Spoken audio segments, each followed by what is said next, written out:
1.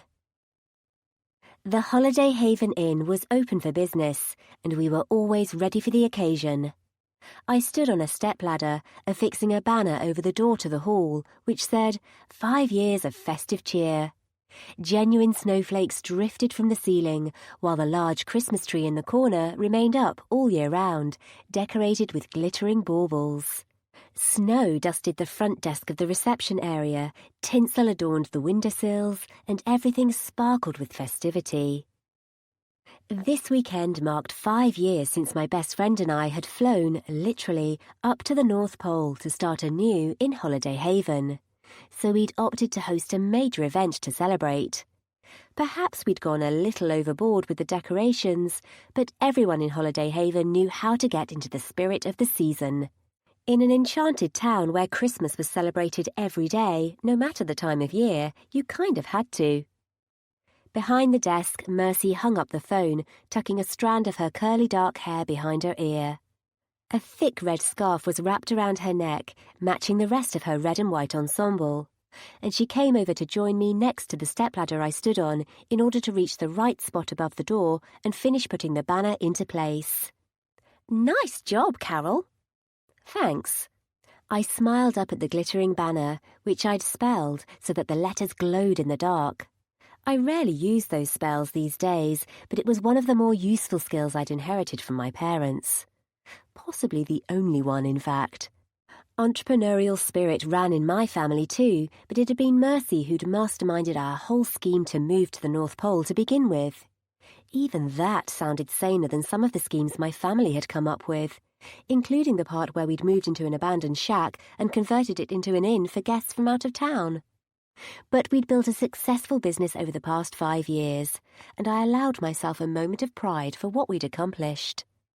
Despite appearances, it wasn't my festive name which had contributed to our decision to move here. I might not have wintry magic like Mercy did, but I loved the Christmas holidays, always had. Not the damp and drizzly winters we got back in England, but the sort with actual snow and enough of it to build a village of snowmen and go sledging or ice skating every weekend. Holiday Haven had all that and more. "I sorted out the ads," Mercy said. "We have a double-page spread in the papers and will be on the front page of Hark the Herald tomorrow." "Awesome," I said. "What about the entertainment? Did the carolers get back to you?" "They did," she said. "As expected, they said yes right away. Let's face it, they'll perform to an audience of inanimate snowmen if nobody else is around. Anyway, they've agreed to sing during the interludes of the play and to stand outside while we're welcoming people inside." Perfect. We'd also successfully convinced the town's biggest theatre company to put on an exclusive performance at the inn this upcoming Saturday. They'd been rehearsing for weeks, and while we'd hit a few minor hitches in the process, we'd also sold half the tickets already. Adding the town's enthusiastic carolers to our programme would only increase the appeal. A flutter of wings sounded when a large owl swooped through the window and dropped off a package in the reception area before departing the inn. "Expecting a delivery?" I asked. "Yes." She scooted over to the door and retrieved the square package before setting it down on the desk. Then she undid several layers of secure wrapping to reveal a smaller box, inset with glittering gemstones and with a narrow slot in the side. I studied the box when she held it up to show me. "Am I supposed to know what that is?" "You know how we had trouble figuring out how to make everyone happy with the presents in Santa's grotto?" she asked, her blue eyes twinkling. "This is a genuine wishing box." "Seriously?" I asked. "Where did you find it?" "I ordered it from a specialist shop back home in England. Took me long enough to find one." She placed the box onto the desk again. "I've never used one before, but I'm told it's fairly straightforward. Anyone who wants to use the box just needs to write their wish on a piece of paper and then put it into the box. Then it works its magic and—" She snapped her fingers, and a few snowflakes drifted down onto the desk. "Wow," I said. "Can you literally ask the box for anything?" "Within reason. I was going to give it a test run first." "Wise idea. I mean, what happens if a kid wishes they owned a giant robot dinosaur? That could get weird pretty fast." Her brow crinkled. Good point. We can't control what people wish for either, I added. Like, if someone wishes the sky was green or that we all lived underwater, would the box try to make that happen? We can work from a list instead. The kids will ask for toys while the adults will ask for fancy cars or houses. My brows shot up. Do we want random houses falling out of the sky? As for cars, sledges were the favoured mode of transport here in Holiday Haven, and for good reason. The ever-present snow on the roads all year round made driving a risky venture. She looked at the box dubiously. Good point. I think it works by adjusting the circumstances so you end up with what you wish for, but there must be a limit somewhere. Not that I'm trying to dampen your idea, I added hastily, just thinking ahead in case someone decides to wish for something inadvisable and all hell breaks loose.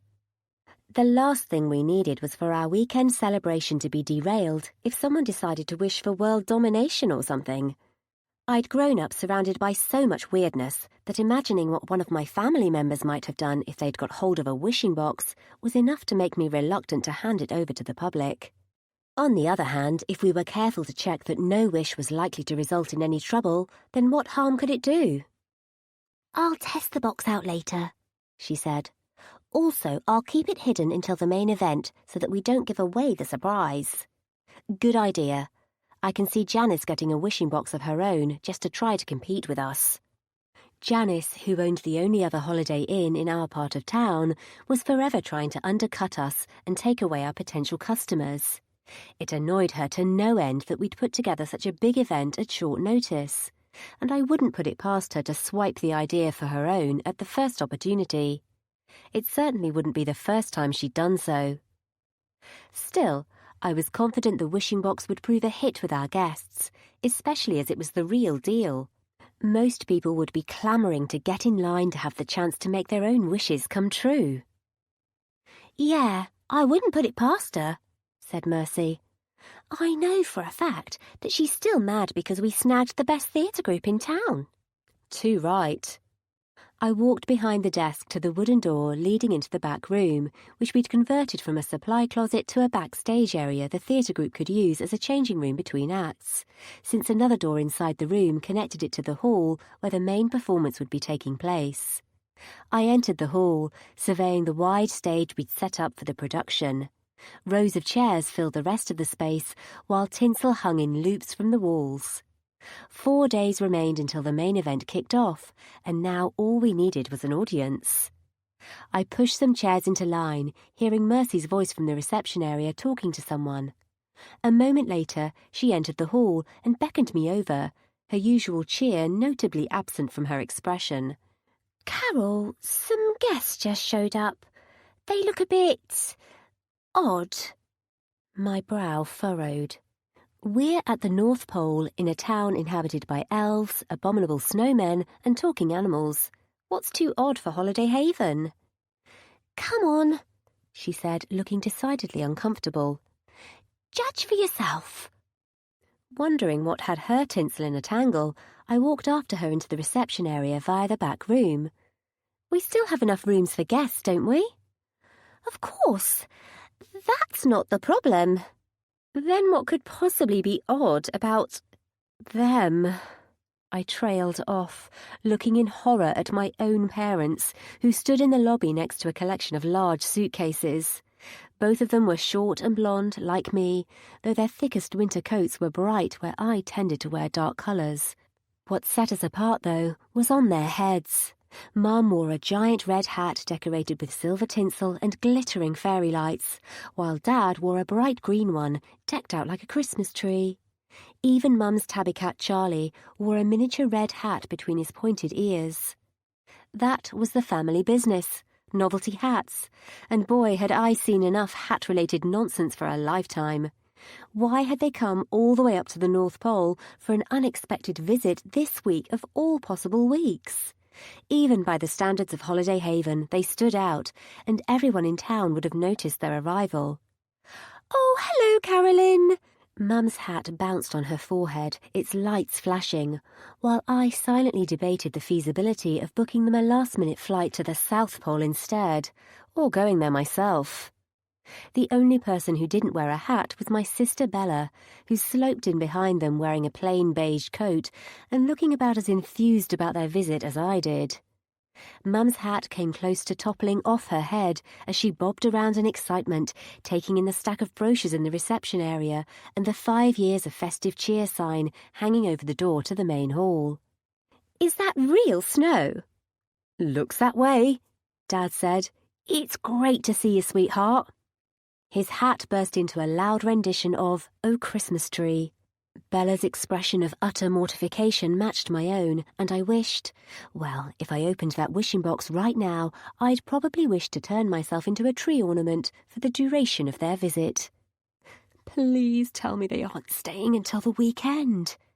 Given their track record of unintentionally embarrassing their children, the odds of them not derailing the event were about as good as the abominable snowman developing a taste for tanning on the beach.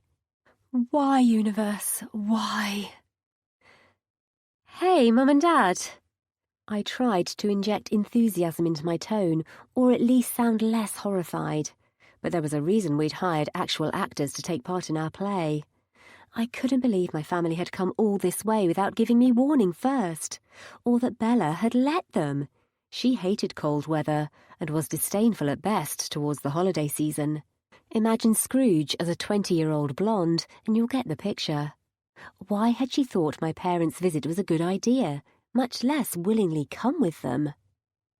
Silently apologizing for being the worst daughter on the planet, I drew in a breath before lying through my teeth. "Sorry, we have an event this weekend, and all our rooms will be taken." "I heard you," said Bella. "You do have spare rooms." "Thanks for that, Bella." Honestly, I'd have thought she'd have leapt on the chance to fly back home.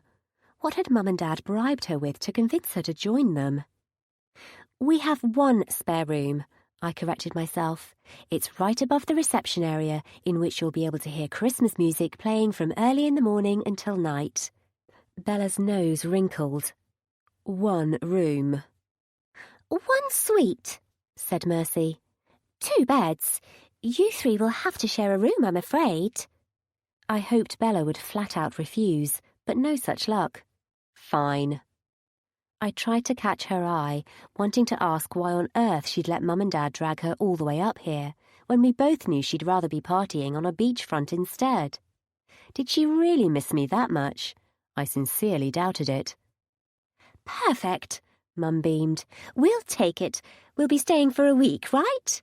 "I think we're leaving Monday morning," said Dad, who'd always been the slightly more organised of the pair of them, despite living in the same slightly offbeat dream world as Mum did. "What was that about an event this weekend?" I hid a grimace as Mum's familiar, Charlie, knocked a bauble off the tree and began playing with it. "Yes, Mercy and I are celebrating 5 years of running our Holiday Inn." "Has it really been that long?" Mum asked.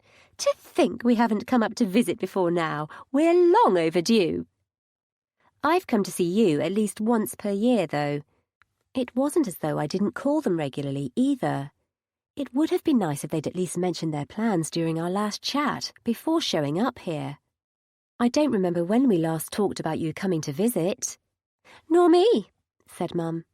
"We've been talking about coming to see you for years, haven't we?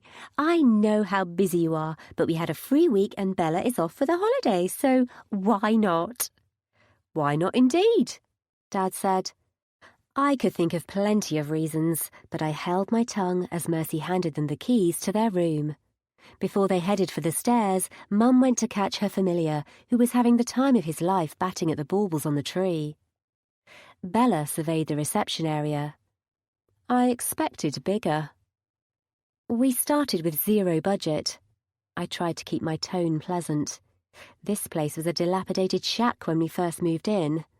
Sorry it's not a 5-star hotel. It seemed my sister still hadn't quite got over her anger at me for taking off and leaving her to handle Mum and Dad and their hat business alone. At the time, I'd been desperate, fearing that if I didn't take the opportunity to get away, I'd be stuck at home forever. Maybe flying up to the North Pole was a bit much, but it had worked out pretty well for us so far, as our current decor proved. Surely my sister could be the slightest bit happy for me. It was bad enough that Mum and Dad weren't interested in anything which didn't wear a ridiculous hat. As Mum caught Charlie the cat and picked him up, I headed to the staircase to show them to their rooms, and spotted Mercy taking the wishing box with her into the back room. Good job, because from the look on my sister's face, she'd already figured out what it was. I'd rather not know what she wanted to wish for, if not to get home as quickly as possible. Why couldn't they have just called me instead? I climbed the short staircase and led my family to their suite, and they carried their bags and suitcases inside. I didn't join in their excited chatter, unable to shake the sinking feeling that I was making a monumental mistake in letting them stay at the inn. It struck me as kind of mean to send them packing when they'd come all this way, but if they'd used magic to get here, then it wouldn't take them that long to get back home either. If I convinced them to leave, it wasn't like I was throwing them out in the cold after all. The wishing box came to mind. Maybe I should give it a test run myself. But if they did stay for the weekend, I'd need more luck than a wishing box could provide to get through it in one piece. Chapter 2. I left my family to settle into their room and returned to the reception area. Mercy, who was in the process of returning the baubles Charlie had knocked off the tree to their former positions, wore an expression which suggested she was almost as baffled as I was at the current turn of events. Neither of us had expected my family to show their faces here at all, let alone without any notice. "I don't even believe this," I whispered to her. "Why are they here?" "I hoped you could tell me that. Didn't you invite them?" "I might have suggested they come and stay someday, but I didn't expect them to actually take me up on the offer. Especially at a time like this." "Yeah, I imagine they took it as an invitation," she said. "I know what your parents are like. They were probably only half paying attention." "You aren't wrong." Mum and Dad lived in their own heads most of the time, under the spacious cover of their towering hats. Neither of them was exactly what you'd call grounded. Bella and I had inherited the entirety of the family's common sense. Perhaps it was nature's way of compensating for the two of them having zero attention fixed on the real world. Mercy and I had been best friends since we were 5 years old, so at least I didn't have to explain my weird family to her from scratch.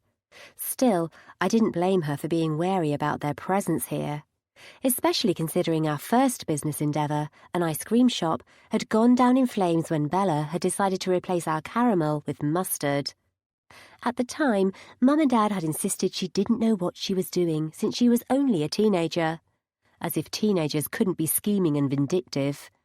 That particular incident might account for my own wariness over the idea of letting them stay here at the inn throughout the weekend. Maybe I'd be better off convincing them to leave, through direct or indirect means. I hesitated, on the brink of going to look for the wishing box, but before I could slip into the back room, my family re-entered the reception area. At least they'd dressed appropriately for the weather in thick coats, but the sheer brightness of their hats gave Rudolph's shiny nose a run for its money, and their festive cheer would put the local carolers to shame. "Aren't you going to give us the tour?" Mum asked. "This is such a lovely little town, isn't it?" "We're kind of busy." On the other hand, letting them roam around town alone might not be a wise idea. Knowing them, they'd end up borrowing a sledge and getting stuck in a snowdrift or something. It was a miracle they'd made it here without getting lost, and I suspected I had Bella to thank for that. Didn't mean she'd be willing to tail them around town and keep an eye on them, though. They didn't just go looking for trouble, they went bounding hat-first into it. "Go on," Mercy said to me. "I'll watch the desk while you go and show them the sights."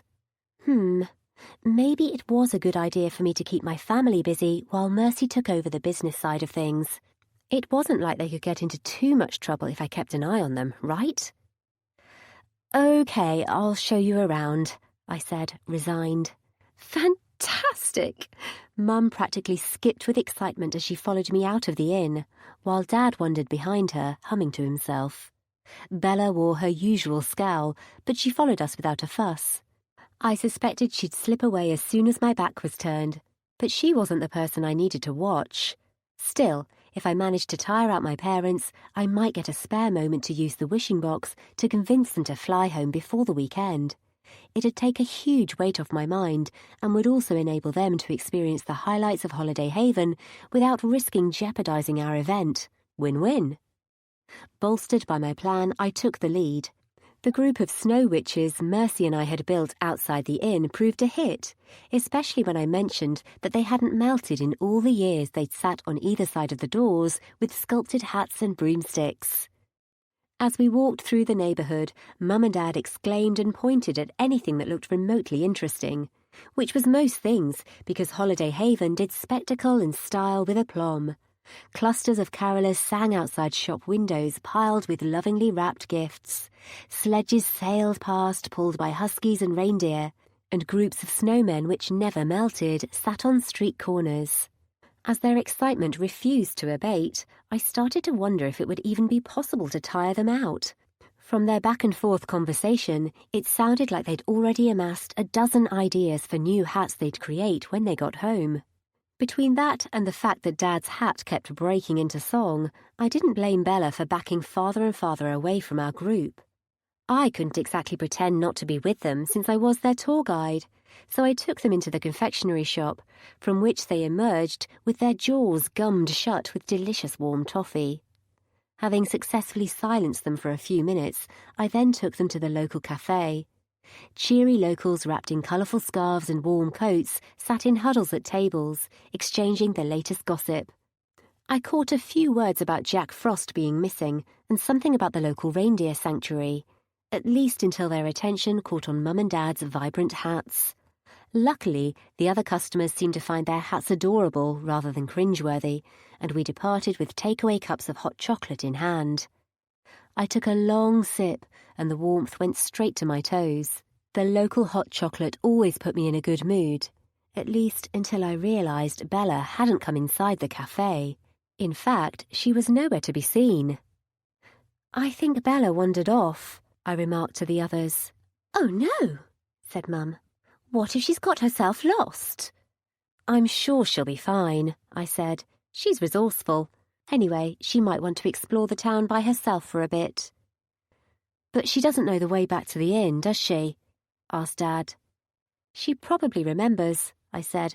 "Besides, everyone here is really friendly. If she asks for directions, she should easily be able to find her way back without any problems." They both looked doubtful, but it wasn't due to lack of faith in Bella. To our parents, my little sister was the baby, and that was doubly true now I'd left home and moved up to the North Pole. I didn't really blame them for being a tad overprotective of her, but I wasn't about to go chasing after Bella when she clearly didn't want to be found. The three of us made our way back through the snowy streets with our hot drinks in our hands, and the merry atmosphere of the town staving off the chill of the ever-present snow. I'd almost begun to enjoy myself, if I ignored the fact that my parents were currently debating buying a small mountain of tinsel to make into hats. I let them indulge their curiosity at the decorations store, managing to refrain from asking how they expected to carry it all home. When they started a snowball fight on the walk back to the inn, I let them get on with that too. It wasn't like they got much in the way of real snow back in England. As we neared the inn, however, I spotted Janice coming the other way, wearing a thick white fur coat. A scowl marred her otherwise pretty face, and she raised her eyebrows at my snowball-wielding parents. "Who are they?" she asked. "I didn't know you were hiring circus performers for your event." "Sure we are," I said sarcastically. "We also need some people to volunteer for target practice if you're interested." She had some cheek insulting my family. Granted, she'd set up her own inn in the same year as Mercy and me, so it was inevitable that we'd come into competition with one another. But she could stand to be a little more pleasant. It wasn't like Mercy or I had ever done anything to her, after all. The attitude was all on her end. At that moment, Mum aimed a snowball at Dad and missed, instead hitting Janice in the back of the head. Laughing like teenagers, they ran out of sight as Janice's face went brick red. "Oh boy." "You threw a snowball at me," she spluttered, but they didn't turn back. "See, you'll do great at target practice," I sidestepped her. "See you round."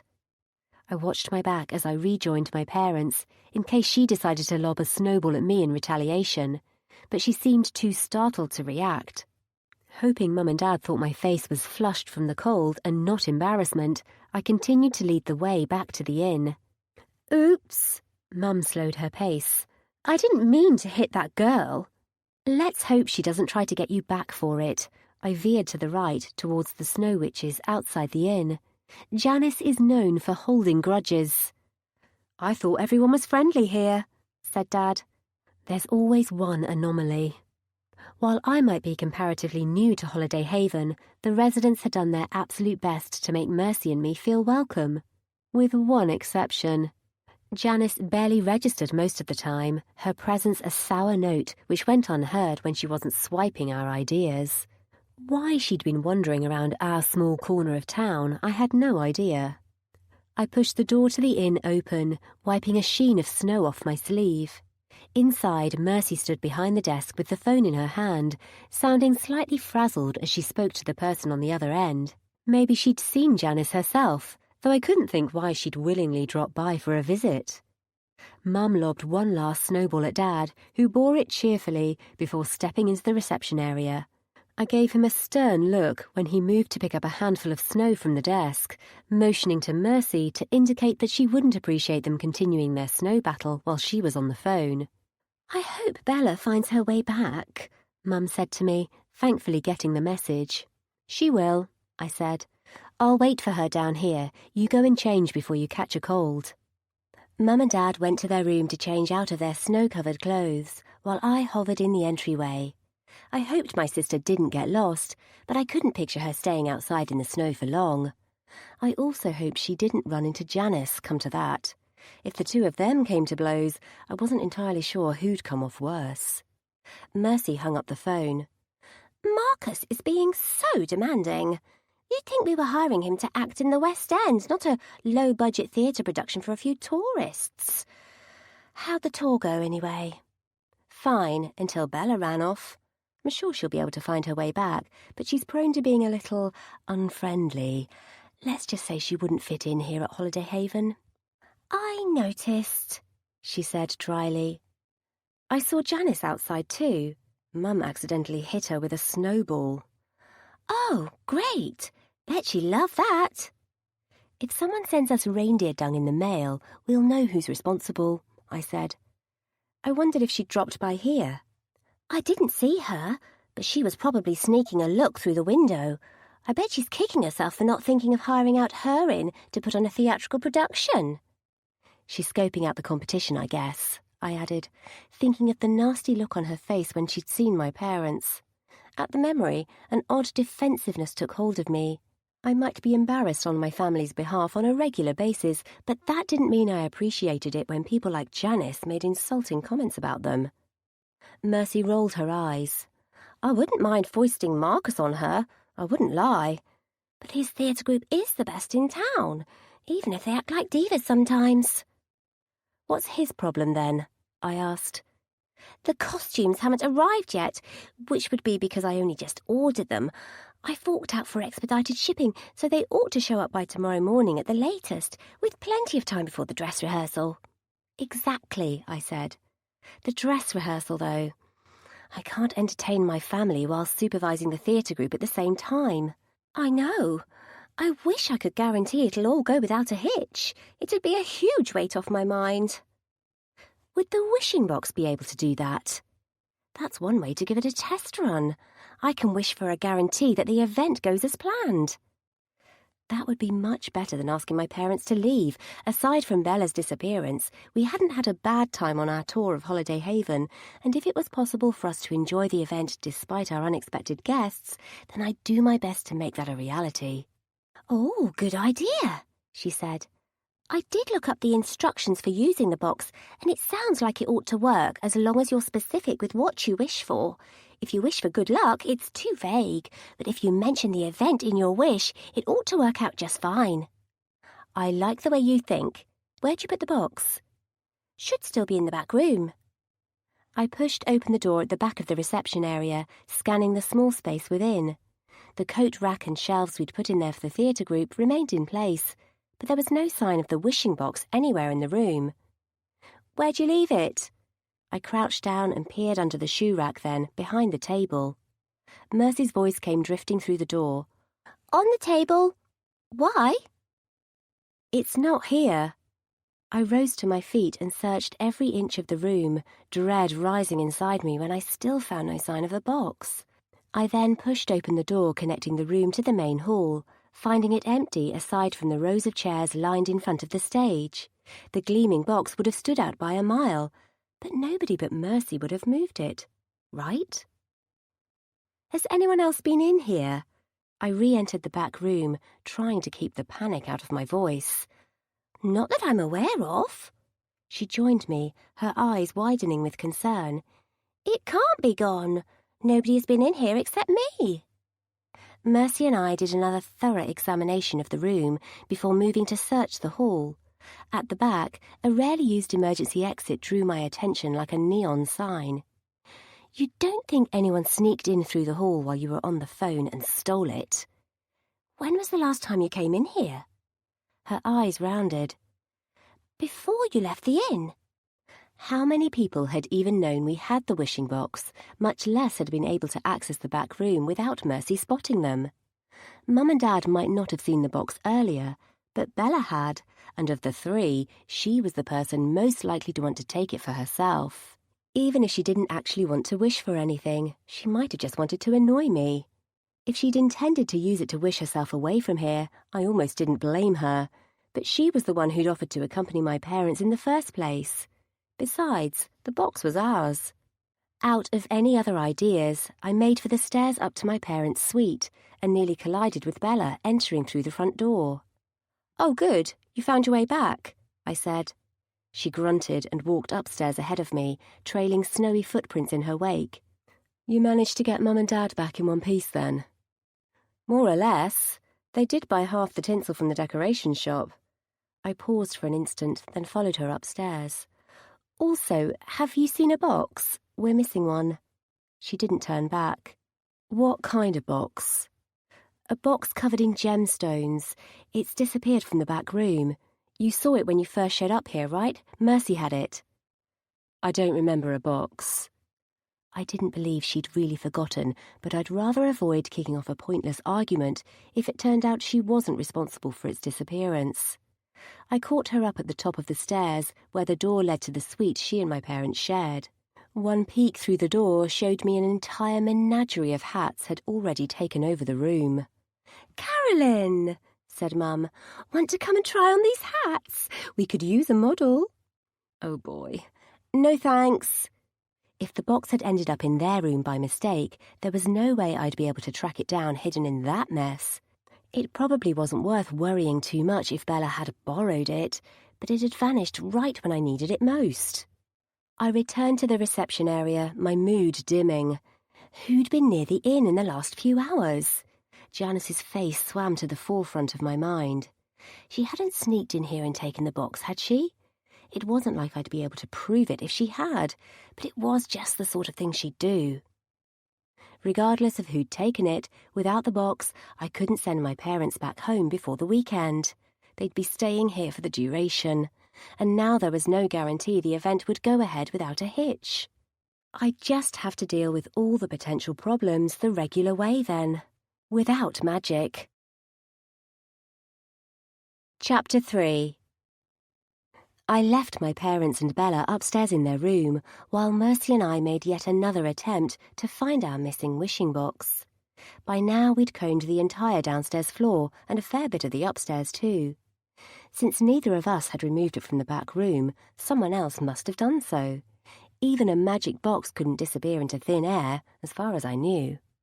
Are you positive you didn't see anyone go into that room? I asked Mercy. I can't honestly say I paid attention. Not when I was dealing with Marcus's complaints on the phone, anyway. It's okay, I reassured her. It's not your fault. I wasn't even around most of the day. Maybe we shouldn't have opened the package as soon as it showed up. Well, it's not like the wishing box was absolutely essential for the event to go ahead as planned. Nobody knew about it except for the two of us. Exactly. We'll keep an eye out for it and carry on as normal. Though I might well need both of my eyes to keep my family under close watch, to be honest. Even leaving them alone in their room wouldn't prevent them from plotting mischief, and I could never entirely forget the mayhem they got up to when Bella and I were kids. Memories of my teacher's bewilderment and my peers' relentless mocking during their rare visits to the Witch Academy when I was a student were burned into my brain, and even back then I'd understood that they were weird, even by the magical world's standards. Years on, the urge to hide their shenanigans from everyone else was ingrained, but I did my best to push it out of mind as Mercy and I resumed our preparations for the event. The rest of the afternoon passed quickly until my family came back downstairs that evening for dinner. We had a simple menu for the inn's small restaurant, but most guests preferred to eat in and didn't mind the lack of selection. Bella, however, looked less than impressed as she sat down with our parents at a cosy table in a corner. "What kind of entertainment do you have at night?" She picked up a menu and brushed off some glittery strands from the tinsel hanging overhead. "Entertainment?" I echoed. "Yes, you know," she said. "Singing, dancing, that kind of thing." "We don't have entertainment every night. The local carolers often came to visit, but they had a limited repertoire of songs. We have music, but only festive-themed songs." "Oh, great."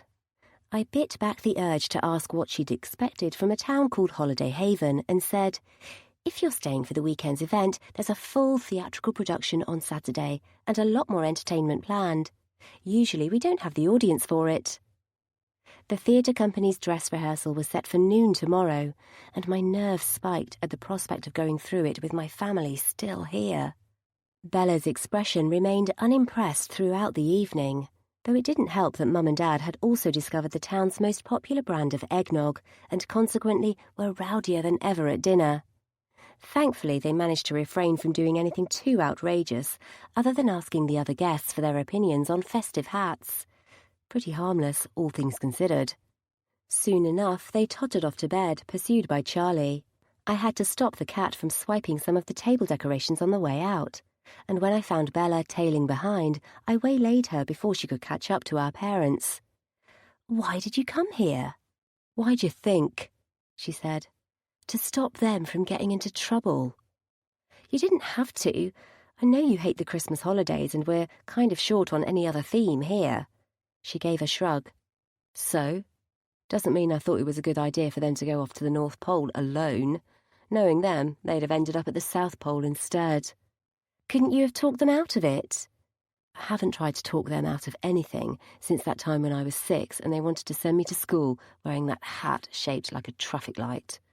I hadn't known she remembered those occasions as vividly as I did. We both knew that there was no stopping either of our parents when they were on a mission, but she didn't have to tag along with them. Knowing how much she hated snow, I felt a smidgen of sympathy towards her for how stuck she must have felt. "Yeah, it's not great timing," I admitted. "We're preparing for a major event, as I told you. It ought to be fine, but we'll run off our feet this week." "Found that box of yours yet?" she asked. "No, I'm sure it'll turn up. It's not absolutely necessary anyway." I spoke more to reassure myself than anything, though Bella had never struck me as particularly interested in whether I succeeded or failed. Mustard incident aside, she hadn't outright interfered with any of our plans for a long while. She ought to be more mature now, surely. The long afternoon of entertaining the family had tired me out, so I went to bed not long after the other guests did. Mercy and I slept in adjacent rooms on the very top floor of the inn, under the sloping roofs. Normally, the pleasant views of the moonlit town from the windows lulled me to sleep in no time, but tonight my mind remained restless, and every glance out of the window made me fervently hope that Mum and Dad didn't get any wild ideas of going for a nocturnal wander in the snow. When I finally drifted off, I ended up in a disturbing dream about being buried up to my neck in a snowdrift. No matter how hard I tried, the heavy snow weighed on me like a blanket, pinning down my limbs. A violent shiver woke me, and I opened my eyes to find bright snowflakes drifting down from the ceiling. It hadn't all been a dream after all. A layer of pure white covered my bed like a second duvet, soaking through the sheets to my pyjamas. "What the—" I looked up at the ceiling, half expecting to see the roof had opened to the elements. Instead, It seemed to be snowing inside the room, large flakes drifting down and covering everything, from the ensuite bathroom to the carpets. There was snow in the shower, snow on my bookshelves, snow in my shoes. "Mercy?" I called out. No reply came. She could sleep through an earthquake, but she'd never made it snow in her sleep before. While I was perfectly happy to wander for hours in the snow, wrapped up in warm layers, I'd prefer not to have it in my bed. I would not be amused if I ended up catching a cold before the weekend, for that matter. Luck was with me and the snow hadn't got into my wardrobe, so after I'd salvaged some clothes from the snow-free part of my room and dried myself off before getting dressed in warm layers, I went downstairs to check up on my family. Mercy still hadn't stirred, but piles of snow filled the corridor too. Flakes drifted down from the ceiling all the way downstairs to the lowest floor. I descended, careful not to slip on the snow-slick carpet, and Bella poked her head out of my family's suite with snowflakes tangled in her blonde hair and a glower on her face. "Is this your idea of a joke?" "No," I said. "Is the snow inside your room too?" "What do you think?" She squelched backwards and yanked open the door, revealing a room full of snow-covered hats. Mum sat on the bed, a disconcerting smile on her face. "Isn't it nice?" said Mum. "We don't get this kind of snow at home." "Nice," Bella said. "I have snow in my suitcase and on all my clothes." "You can dry them easily," said Dad, who looked as delighted as Mum did. "It's harmless." "It's not harmless," Bella fumed. Charlie meowed piteously, half buried in a pile of snow. Sensing a major family argument was imminent, I backed away. The snowflakes, meanwhile, kept falling from the ceiling, while footsteps came from above, suggesting the other guests were stirring too. "I need to figure out how to stop this spell," I told my family. "I'll come back." I headed back upstairs, hearing Bella snapping at Mum and Dad in the background. Hoping Mercy had a solution, I returned to the top floor, where I found her standing blearily in the doorway to her room, shaking snow off her pyjama sleeves. "What's going on?" "I wish I knew," I said. "The whole inn has been hit by some kind of blizzard spell. It won't stop." "Seriously? I wondered if I accidentally used my magic in my sleep, but I've never made it snow over this big an area before." "It's in every single room. Bella is furious. Mum and Dad are thrilled, of course, but I can't figure out how to stop it. Please tell me you have some idea." She rubbed her eyes. "Not if we don't know where it's coming from. I'll be down in a second." "Sure," I said. Fair warning, I think the other guests are awake. 2 of them had planned to fly back home that day, so I gave them a discount on their final bills as an apology for the inconvenience as they checked out. I had a heart-stopping moment where I thought the snow had got inside the computer, but it turned on once I dried it off. Our phone had somehow survived too, but all our chairs were soaked through, and so were the carpets. Nowhere had been spared. The real casualty was my new handmade banner, which now lay in a soggy, crumpled mess in the corner. Mourning my hard work, I rolled it up and stashed it underneath the desk. Not long after we'd seen off the departing guests, Mum and Dad walked in, wearing identical reindeer hats, dusted with powder-white snow. "Isn't this fun?" Mum asked. "I don't know what Bella is complaining about." "It could be worse," I allowed.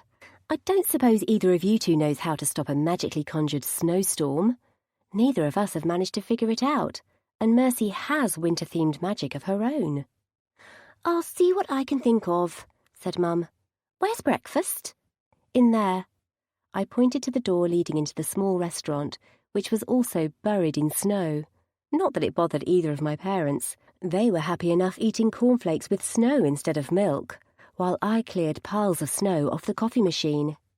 The only person more miserable than Bella was Charlie the cat. When he couldn't find a snow-free spot to sit in, he ran for the door outside with a piteous wail. "He won't find a dry place to hide out there," I said. "It never stops snowing here." "This has Janice written all over it," Mercy said through chattering teeth. "Bet she thought it was hilarious." "You think it's revenge for the snowball incident?" "Maybe.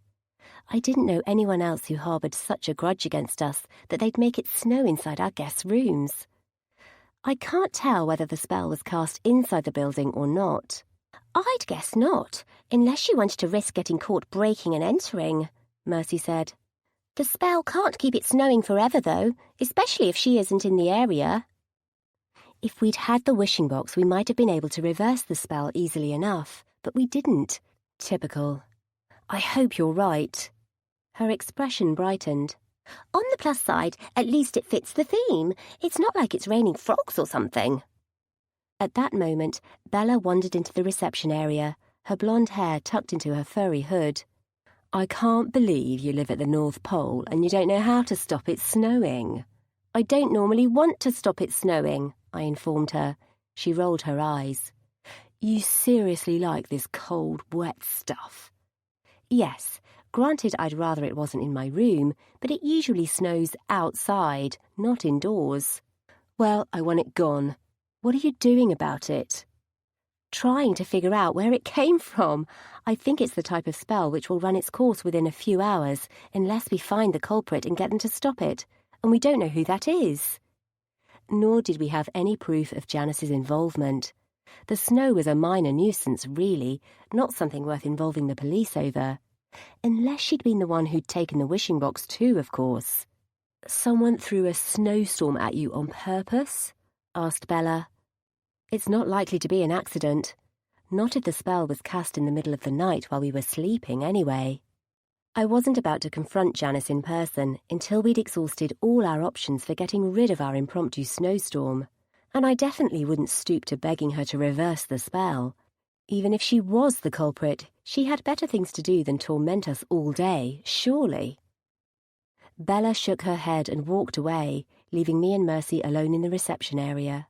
My guess is that someone cast the spell over the building and then walked off, said Mercy. It ought to have a time limit on it, but it isn't showing any signs of stopping yet. What if it's still snowing when we hold the dress rehearsal? I could only imagine what the theatre group would have to say to that. Picturing Marcus's face if he found snow in the dressing room would have been amusing under any other circumstances, but it would escalate from a minor inconvenience to a major one if it derailed our rehearsal. The snow works as a backdrop for the show, said Mercy. We'll just have to tell them not to start throwing snowballs at one another when they're supposed to be rehearsing. And the costumes aren't here yet either, I added. Maybe we can reschedule. Though given that it was already Wednesday, moving the rehearsal to a later date would be cutting it close to the start of the event. I'll see if it stops in a couple of hours, she said. What are your parents doing today, do you know? Haven't a clue. For all I knew, they'd be happy to stay in their room and build snowmen, but they'd get bored eventually. Our tour yesterday had gone fine, so there were worse things to do than find ways for them to entertain themselves outside. The rather soggy collection of brochures near the desk advertised the various forms of entertainment on offer, from tours of the present-making factories to visits to the reindeer sanctuary. You don't think one of them cast the spell, did they? Mercy whispered. Not that I want to accuse your family or anything, but they seem to be having fun with it. I glanced over at Mum and Dad, who'd started a snowball fight in the doorway of the restaurant. Probably not, but maybe they can help me figure out how to stop it, once we've exhausted all the other options anyway. For now, I needed to get them out of here before the theatre group showed up, and before Bella lost her temper altogether. Chapter 4. After selecting a few brochures to look at, my parents followed me out of the inn, still lobbing snowballs at one another.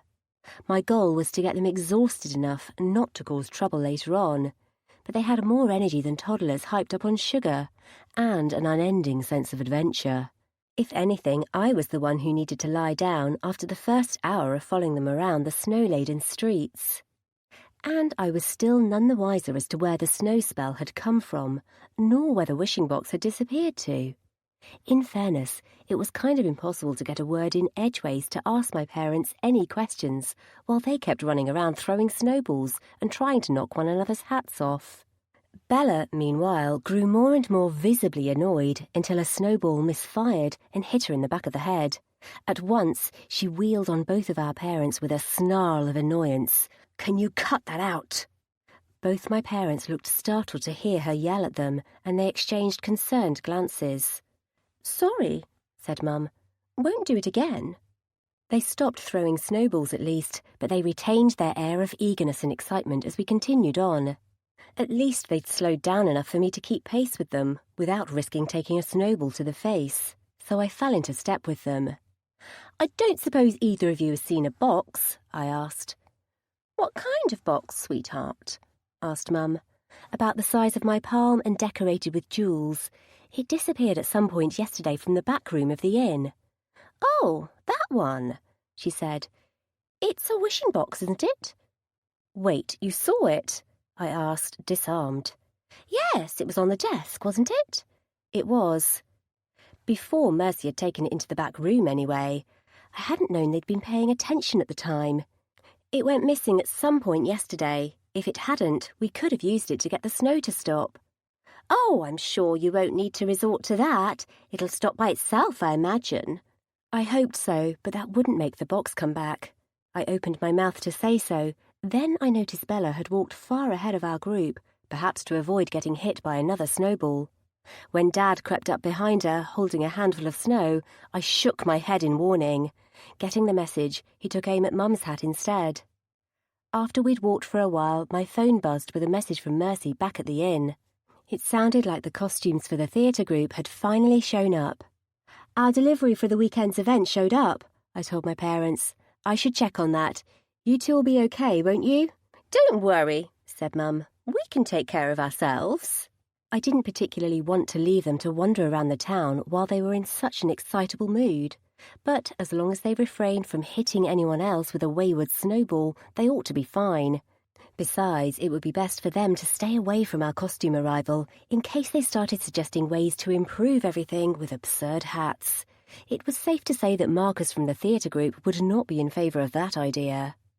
"OK, but let me know if you need me," I said. "I don't want you catching colds either, considering you both got drenched in snow earlier." "There's no need to worry about us," Mum insisted. "Exactly," said Dad. "We'll be just fine." Bella shot me a raised eyebrow, but she refrained from making one of her usual comments about me being the boring one in the family. Since I was an older sibling, I'd realised before Bella had that Mum and Dad just weren't great at conventional parenting, so I'd taken on the role almost unconsciously. Having creative parents had its perks, but not when it came to remembering appointments or getting us to school on time. It had taught me to be self-reliant, if nothing else, a trait which had helped when Mercy and I had started our business from scratch. Bella, though, harboured a little more resentment than I did. I waved my family off and then walked back to the inn, where a group of post owls flew above my head in a flurry of tawny feathers. At least the costume delivery had shown up on time, proving Marcus's complaints had been for nothing. He'd been irritatingly controlling throughout every aspect of the experience. But since neither Mercy nor I had any acting experience to speak of, we'd known from the moment we'd started writing the script that we'd have to hire professionals. We'd been lucky Marcus had said yes, and the theatre group had given a much-needed boost to our ticket sales. Normally, I'd be looking forward to seeing it all come together, but if Marcus showed up before the snow stopped, he'd throw a fit, or possibly a snowball. Mercy met me at the door to the inn. "Want the good news or the bad news?" "What good news?" I asked. "The snow stopped." She gestured at the newly sparkling clean reception area. "Looks like the spell wore out by itself." "Oh, good," I said, relief sweeping over me. I guess the spell had a time limit on it after all. "Yeah, I figured it would. It's the sort of spell that can't go on forever, especially if the caster didn't stick around." Considering I hadn't seen Janice outside, I guessed she'd cast her spell and wandered off, content with leaving some temporary mayhem behind. "OK, what's the bad news?" Marcus's booming voice came from the back room. "Where to start?" Oh boy. I caught Mercy's eye and mouthed, "He's here early." Mercy widened her eyes in response, and I found myself thanking whatever lucky stars had intervened for stopping the snow before he'd got here. As the head of the theatre group, Marcus was directing the play, though he'd also taken on the part of one of Santa's reindeer. We did have real reindeer in town, but neither of us wanted to deal with the mess, so it was much easier to use people in costumes instead. I'd remained sceptical about Marcus agreeing to wear a pair of antlers, but he took the part as seriously as any other, and managed to parade around directing the other actors without anyone laughing. Admittedly, that might change when he put on the actual costume. "There's a slight issue," Mercy said, indicating the pile of cardboard boxes stacked next to the counter. "The costume showed up and, well..." Marcus walked out of the back room wearing a brown costume which covered him from head to toe. The slight problem was that instead of antlers, a giant pair of rabbit ears protruded from the top of his head. Complete with his grumpy expression, it made a real picture, and I suppressed the urge to break into giggles. "This is an Easter bunny costume," he informed me. "What is the meaning of this?" "You think I know?" I looked at Mercy, who was also stifling a laugh behind her hand. "I thought we ordered them from a reputable online shop. Don't tell me all the other costumes are the same too." "OK, I won't tell you." Mercy hid her laugh with a cough. "All of them are identical, I'm afraid." Sure enough, 2 other members of the theatre group walked out of the back room, also dressed as rabbits. As amusing as they looked, our reindeer would either have to undergo a quick transformation into rabbits in the script, or we'd need to find an alternative costume source within the next few days. "Maybe we can tweak the script a little so that Santa's sleigh is pulled by bunnies instead of reindeer," said Mercy. "It's not the worst idea." "Would we have to sing Rudolph the Red-Nosed Bunny?" asked one of the actors. "That doesn't work at all," said Marcus, his face as red as Rudolph's nose. "This is ridiculous. I was promised a professional production." "You're trained actors," I said. "Surely you can improvise. Besides, we still have time to sort out this little mishap." "I don't mind playing a rabbit," said Darryl, another member of the group, whose tall frame made his rabbit ears droop under the doorway. "It'll make us more memorable. Every play has reindeer in it." "That is entirely the point," Marcus yelled at him, making him flinch. "I want this situation rectified at once." The door opened with a sweep of cold air, and several people entered the reception area behind me. It seemed the rest of the theatre group had come to see the costumes, and when they set eyes on their leader, they burst into uncontrollable laughter. I ducked out of the line of fire as Marcus's face flushed with anger, and Mercy took the initiative and darted behind the desk to boot up the computer.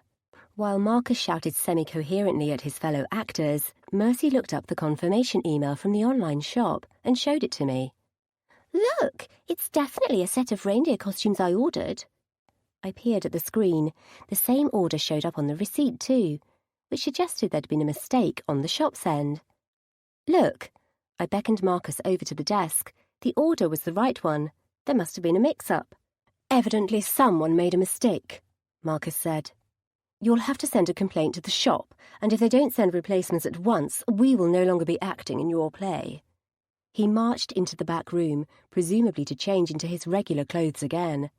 The other actors had mostly stopped laughing by now, hovering guiltily in front of the desk as he slammed the door behind him. "We'll call the shop on the phone and ask if they can send some replacements," I suggested. "I'll pay expedited shipping if I have to. I don't mind." "All right," Mercy said. "I don't think there's anything wrong with Santa's sleigh being pulled by giant rabbits, personally." If Marcus pulled out of the show, though, he'd take half the cast along with him, if not all of them. They all hero-worshipped him despite his temper, which made it paramount that we find a way to deal with our unfortunate Easter bunny situation as soon as possible. While Mercy made the call, I went to the hall in order to check on the remaining damage from our impromptu snowstorm. Really, we were lucky the snow hadn't hit the costumes, because we'd have had a tough job returning them to the shop if they were soaked through. Thanking the universe for small mercies, I beckoned the rest of the theatre group into the hall and crossed my fingers behind my back that nobody would accidentally sit on any of the damp seats. Returning to the reception area, I dug out the banner which had fallen off the wall earlier and found it had more or less dried out. The damage wasn't as bad as I'd feared, since the snow had smudged the words a little but hadn't ruined my glow-in-the-dark spell. I retrieved the stepladder and set about hanging the banner above the door in its former position while I waited for Mercy to finish the call so we could kick off the rehearsal. On the phone, Mercy's tone grew more and more agitated. "No, it's really true. They're definitely rabbit costumes. Do you want me to take a photo and send it to you?" More talking came from the other end. Then she said, Yes, I know, but we can't do our production with rabbits and not reindeer. I wish we could, but I'm going to have to return them. Yes, I'll use the form. Thanks, bye. She hung up, shaking her head. No luck? I asked. Mercy pursed her lips. They're insisting they were reindeer costumes when they put the boxes in the post. So, unless they transformed into rabbits halfway through their journey here, something's awry. Can they prove it? Because that sounds like an excuse to me. I know. We can't go ahead like this, though, not as long as Marcus... She trailed off, gesturing at the closed door to the back room. We can still do the rehearsal, though. Are you going to order replacements? I have to use their online form. She returned to the computer. I'll send it through and then we'll get on with the dress rehearsal. Preferably before my parents come back here, I added. They were chasing around having snowball fights like little kids. Oh, fun. At least they're enjoying their holiday. Got to make the most of those silver linings. I glanced in the direction of the hall when I heard Marcus's raised voice inside. Assuming he'd vacated the back room, I went in and retrieved the discarded rabbit costumes to put back into the boxes. As I was packing them up again, Mercy hit the computer keyboard with her hand. Come on, that's not fair. I closed the lid of the box. You okay? The form won't go through, she said. I keep getting an error message. Typical. Maybe try again later. Right. She pushed away from the computer, her forehead scrunching up. I really don't see what the big deal is about rabbits and not reindeer pulling Santa's sleigh, to tell you the truth. If only Marcus was easier to convince. Maybe he'll cheer up if the dress rehearsal goes well. Chapter 5. Thankfully, the rehearsal itself didn't go too badly, if you discounted the fact that nobody was in costume anyway, but the theatre group were good enough actors that they hid their annoyance at the situation under a veneer of festive cheer, which almost made me forget the trial of a day I'd had so far, even if my concern for my parents returned when they still hadn't come back from their trip by the time the rehearsal came to an end.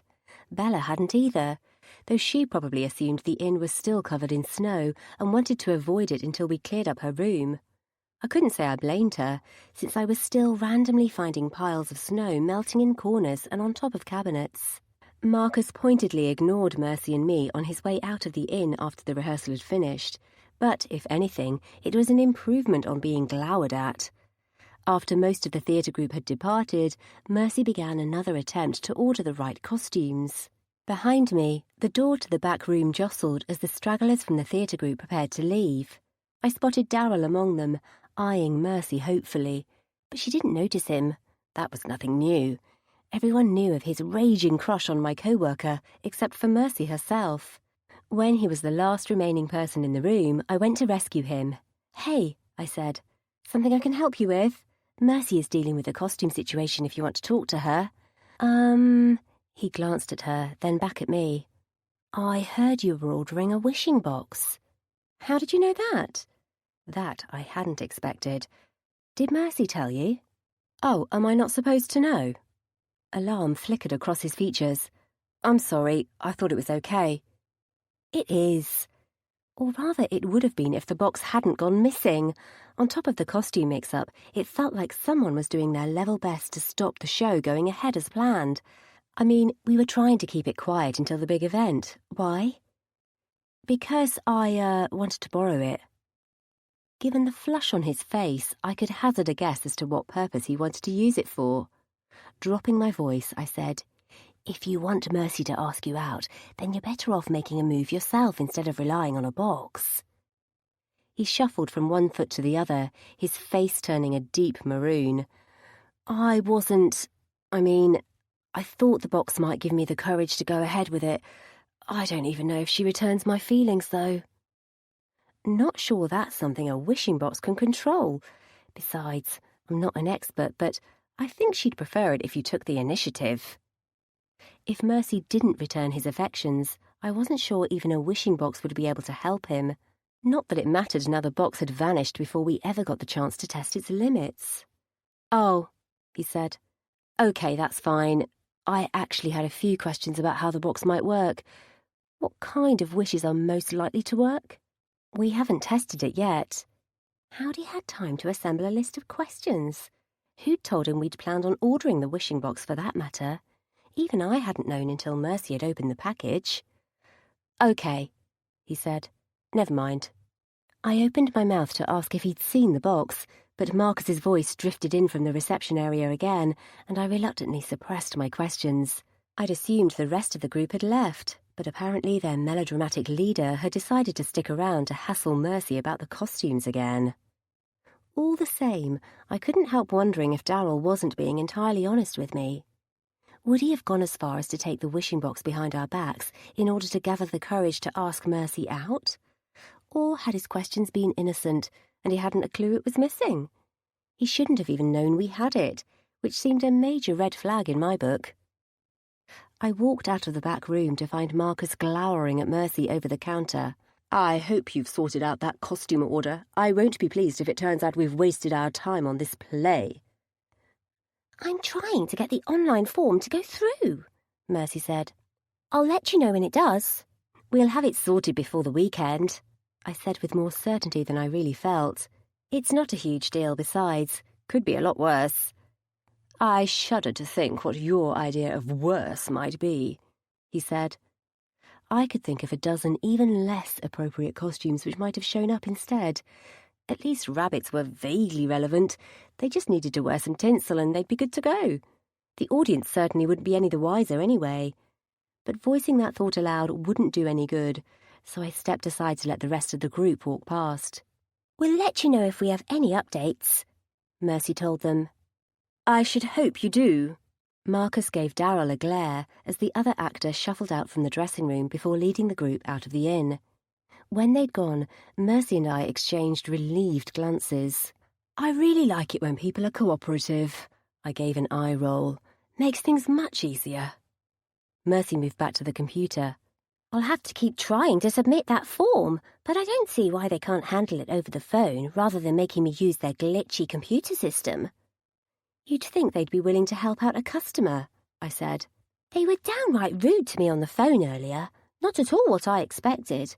We could just eat the costs and order the costumes from somewhere else, but there aren't a ton of places with expedited shipping to the North Pole." "Yeah, that's the downside to living in a remote location. Maybe they shipped the reindeer costumes to the wrong address, and we got someone else's order instead." "Who else in town ordered a dozen rabbit costumes?" "Hopefully not my parents," I said. "Maybe we can talk to the others in the theatre group and get them to outvote Marcus on the rabbit costumes. It's not like it's going to ruin the whole show if they have floppy rabbit ears and not antlers."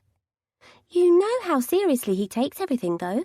And he's already mad at me because he didn't know the costume was the wrong one before he put it on. I can think of worse mistakes than him ending up as a rabbit. Imagine if we got 12 sexy nurse costumes instead." "He'd have shouted loudly enough to be heard from Santa's palace," Mercy giggled. "I shouldn't laugh. You're right. That's way worse." "Come on, imagine his face," I grinned. "I should have offered him one of my parents' hats to hide the rabbit ears. There's a yellow flowery one which would go really well with his hair." Mercy hiccuped with laughter. "Carol, I'm not going to be able to look at his face now without imagining that." "Good. Honestly, though, he's just being picky. The others might not agree with him. I can see Darryl going for the rabbit script rewrite for one." "Darryl?" she asked. I debated inwardly for a moment, then said, "Yeah, I spoke to him a minute ago, and he asked a couple of questions about the wishing box. It sounded like he wanted to know how it worked." She blinked. "Why would he want to use it?" "I don't know," I lied. If she didn't know about his crush on her, then I'd rather not be the one to ruin the surprise. Besides, maybe he was innocent after all, and I was just being paranoid. After all, there were other, more likely candidates who might have stolen the box. With the rehearsal done, sorting out the event's catering was next on the list. Since neither of us were expert chefs, we'd asked our usual staff to work on a special menu for the weekend. The slight problem, as we found out when the staff showed up mid-afternoon, was that it had snowed all over the kitchen and now half the ingredients were unusable. "Oh, no," said Mercy. "I didn't even think of that." The head chef, a local elf called Angus, was usually friendly-faced, but he wasn't smiling at the moment. "Why is everything in the kitchen all wet?" "An accident," I said. Someone conjured up a snowstorm inside the inn, and it hit every single room, including the kitchens. "Well, all the ingredients we'd saved for the weekend's events are ruined," said Angus. "I hope the guests don't mind adjustments to our menu for dinner." "We'd be happy to order fresh ingredients for the weekend," Mercy said. "Sorry for the inconvenience." He frowned at her. "Are you sure you didn't conjure up the snowstorm yourself?" "Of course not," Mercy said. "I have better control over my magic than that." "Well, I hope it doesn't happen again." The chef retreated into the kitchen, grumbling to himself.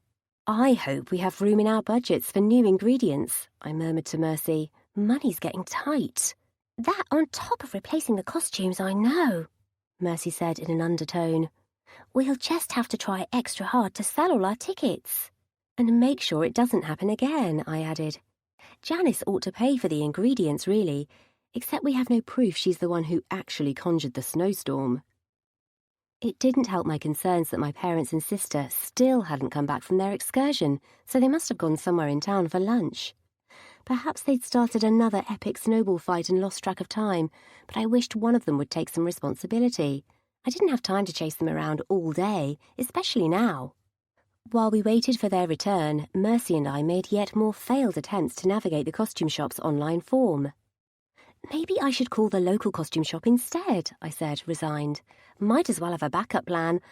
I don't see why we can't order a set of cheap reindeer antlers to attach to the rabbit costumes and consider it done." She arched a brow. "Think Marcus would find that acceptable?"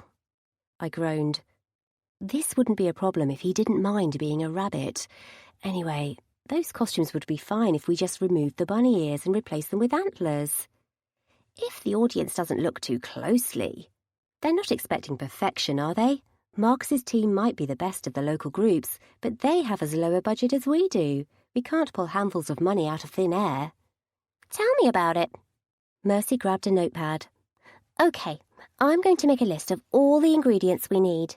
Can you handle the costume shop?" "Sure."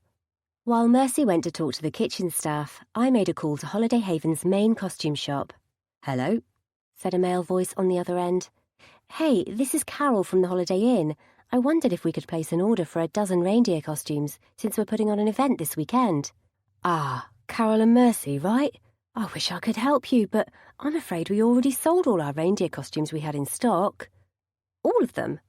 I said disbelievingly. "Every single costume?" "Every reindeer costume.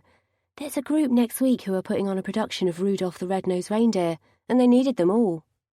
"Which group?" I asked. "It can't be Marcus's group. They're with us." "Ah, it's an amateur group which is brand new, hired by, what's her name again, Janice?" Janice. How typical. It had to have been a deliberate move on her part. I didn't know how it was possible, but she must have somehow found out about our missing costumes and decided to take away one of our last remaining options. "Yes, my apologies. Is there anything else you wanted?" "No thanks," I said. "Thanks for your time." I put down the phone, turning to Mercy as she walked back into the reception area. "You aren't going to believe this." "What?" "Janice has hired a theatre group to put on a play at her inn next week, and she already ordered all the local costume shops' stock of reindeer costumes. Every last one of them." "You're kidding me! Who on earth did she hire to act for her? We already have Marcus's group working for us, and they're not going to turn their backs on us now." "I hope not," whispered a voice in the back of my head. Not only did we have no costumes, we'd lost our backup plan.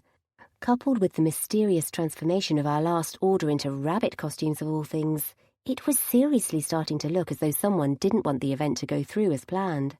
Someone like Janice, for instance. "Supposedly she hired a new group," I said. "Amateur, but it doesn't matter how good they are if they've already taken all of our costumes, does it? Her goal isn't to put on a show, it's to undermine us." "How petty can you get? What is her problem? Aside from jealousy, I mean." "I don't know, but do you think she might have been the one to mess with our order?" "You mean she ambushed the post owl and transformed all our reindeer costumes into rabbits before they got here?" asked Mercy. I suppose we haven't exactly kept it a secret. If you ask me, the theatre group talked about the play somewhere she could overhear and put the idea in her head.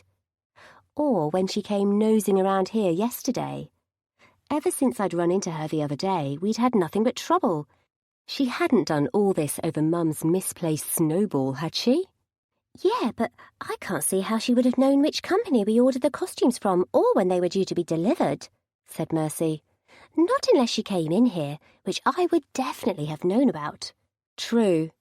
The image of the wishing box came to mind, and my suspicion ratcheted up a notch again. A wishing box would remove the need for her to be present in person to cause trouble for us. Maybe our current deluge of problems was due to magical intervention after all. Yeah, maybe I'm overreaching, I said.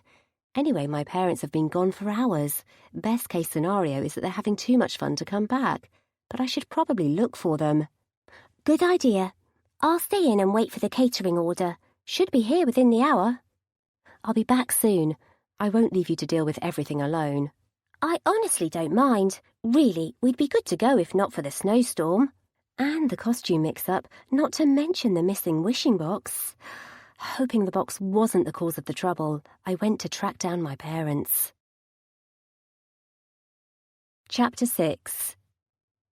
I didn't see any signs of Janice outside the inn, but I almost hoped I'd run into her on the way, so I could demand to know at which point she decided to steal our theatrical production idea and swipe all the reindeer costumes in town. Admittedly, it was probably for the best that I didn't see her, considering another argument might have made things worse for all of us.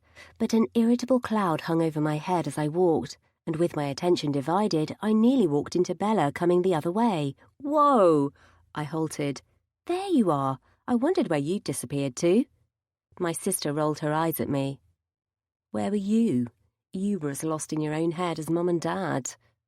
Speaking of whom, whereabouts did they go? I asked. I figured I ought to track them down since they've been gone all day so far. No need. They're having the time of their lives at the skating rink. How did your rehearsal go? Fine. From her raised eyebrows, she could tell from my tone that I hadn't been entirely honest with her. Though the rehearsal itself wasn't what worried me. If we didn't find replacement costumes, there was a good chance Janice might end up enticing the theatre group over to her side after all, especially if she thought she could offer them a better deal. Not that Bella knew anything about our rivalries with Janice, and to be honest, I preferred to keep it that way. I'm glad Mum and Dad found something to do, I added. I worried about leaving them to their own devices. They aren't 12. They act like it sometimes. You know it's true. I thought that's why you came here with them. I came here to make sure they found their way to the North Pole in one piece, she said. They're free to do whatever they like now they're here. Within reason. Anyway, are you going back to the inn? Only if it's snow-free. It is, I said. Unless whoever cast the spell comes back, we're good. You think someone cast a spell on your inn? Why? I shrugged, once again wondering whether to bring up my rivalry with Janice. If she was going to insist on causing trouble for us all week, I might have no choice in the matter. But I could only imagine what would happen if Bella and Janice went head-to-head. It'd make the snowstorm that hit the inn seem like a gentle breeze. I shook off the thought. I don't know, but I doubt you can cast that kind of spell by accident either. Sorry about the snow in your shoes.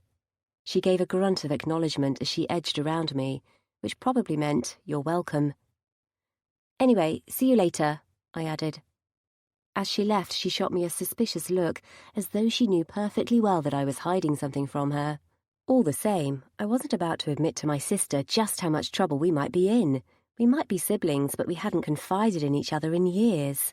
Not since we'd gone on different paths in life. We were just too different.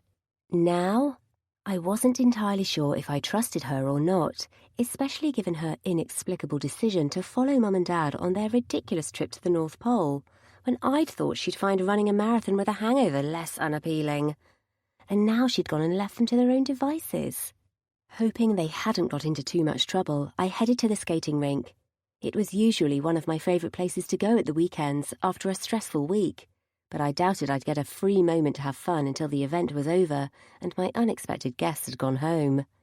It was easy to spot Mum and Dad's towering hats zooming around the skating rink, and to no one's surprise, they'd drawn attention from everyone in the vicinity as they careened in circles on the smooth, icy surface of the rink. At least nobody was laughing at them. Instead, gasps of astonishment followed their paths as they pirouetted and cavorted and spun one another in circles. I hadn't known they were that good at skating, but they'd even managed to keep their hats attached to their heads while zipping about at the speed of light. Pretty impressive, I had to admit. Expressions of delight crossed their faces when they spotted me, but I smiled and shook my head to signal that I wasn't coming to join them. The last thing I needed was to fall over and end up breaking a bone right before our event, so I gave them a wave, indicated I was leaving, then left them to it. They didn't seem to mind, resuming their gleeful chasing while I walked away, feeling slightly put out. At least they were enjoying their holiday. Back at the inn, Bella must have returned to her room because I saw no signs of her downstairs. Instead, I found Mercy in an even more agitated state than she'd been in earlier. "What's going on?" I asked. "The ingredients never showed up. My calls aren't going through either. The kitchen staff have nothing to work with." "What's going on? Is someone screwing with us? Because it's starting to look that way." "Yes, it is. Did you find your parents at least?" "They were having a great time at the rink, so I figured I'd let them carry on until it gets dark," I said. "I never knew they were good at skating, but they're seriously causing a stir there, in a good way for once." "That's a relief. Bella walked in here and looked gloomy as ever. You'd think we hadn't got rid of the snow in her room." "She hates the cold. She claimed she only came here to keep an eye on our parents anyway." The phone rang and Mercy hastened to answer. "Oh, hello. Thanks for getting back to me. Whereabouts is the catering?" "Right." She listened for a moment, her expression stilling in such a way that one of her rare outbursts of anger looked as though it might be on the horizon. "Yes? No, I didn't know. I'm fairly sure we'd have talked about it if we did." As they talked, I circled the desk in yet another futile search for our missing wishing box.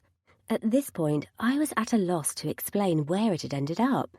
But the number of mishaps stacking up was hard to blame on coincidence alone. My banner had fallen off the wall again in a sad crumpled heap, and I retrieved it with a stifled sigh before laying it down on the desk. Mercy grew more and more visibly annoyed until she put the phone down. "You aren't going to believe this." "What?" I asked. "Was that the catering company? Did they say what was taking them so long to deliver the ingredients here?" "Sounds like they got the wrong address. They delivered the entire order to someone else who's coincidentally running a similar event next week." "Janice," I said. "She took our order." She blew out a breath. "Granted, they might have accidentally delivered it to the wrong place, but yes." I raised a brow. "You sure it's likely to be accidental? I mean, we were talking about the person who may or may not have conjured up an inconvenient snowstorm inside our inn, after all." Her shoulders slumped. "No, especially after what happened with the costume shop." "Exactly my thinking, unfortunately. Have you heard from the online costume company anyway?" "No, I still can't get their form to go through without running into an error message." "Might be more than a computer glitch at work. Simple glitch or not, the fact that 2 of our orders had wound up in Janice's hands was proof she'd stop at nothing to undercut us. It was about time I tracked her down and cleared things up, in person." I drew in a breath. "If I said I was going to Janice's place to see what she's playing at, would you stop me?" "Try not to start a fight. Just explain the situation with the ingredients and she ought to be obligated to hand them over. There's 0 chance our orders matched exactly. She might have heard about the costumes from the theatre company, but she couldn't have got hold of our menu. I have the only copy." "Whereabouts is it?" "Here."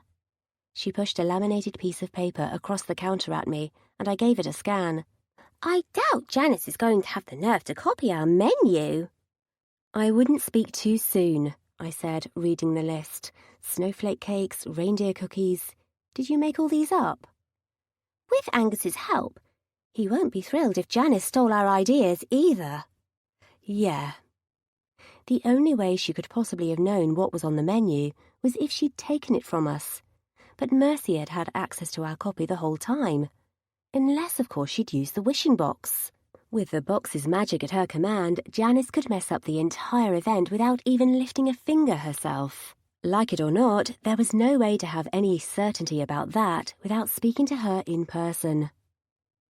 Tucking the menu underneath my arm, I left the inn. I felt bad leaving Mercy to handle everything alone, but I was the person Janice disliked most of the pair of us, and if something had pushed her over the edge, it was probably the incident with my mother and the snowball. If I had to give her a tongue-lashing over the missing order, I'd rather get it over with before my parents tired of skating, because I definitely didn't need to get them involved with Janice's ridiculous feud. The faster I sorted this out, the better. At the inn where Janice worked, a festive holly wreath hung on the red-painted door, snow fringed the windowsills, and a near-exact imitation of our own collection of realistic-looking snow witches sat on either side of the doors. To add insult to injury, several boxes from the local catering company were stacked in the lobby, as if she'd intended to rub them in my face. Janice herself glanced up from behind the desk when I walked in, wearing a fake smile and putting on an equally fake customer service voice. "Can I help you with—" "Oh, it's you." The smile and simper vanished on the spot, to be replaced with her customary scowl. I suppressed an eye roll.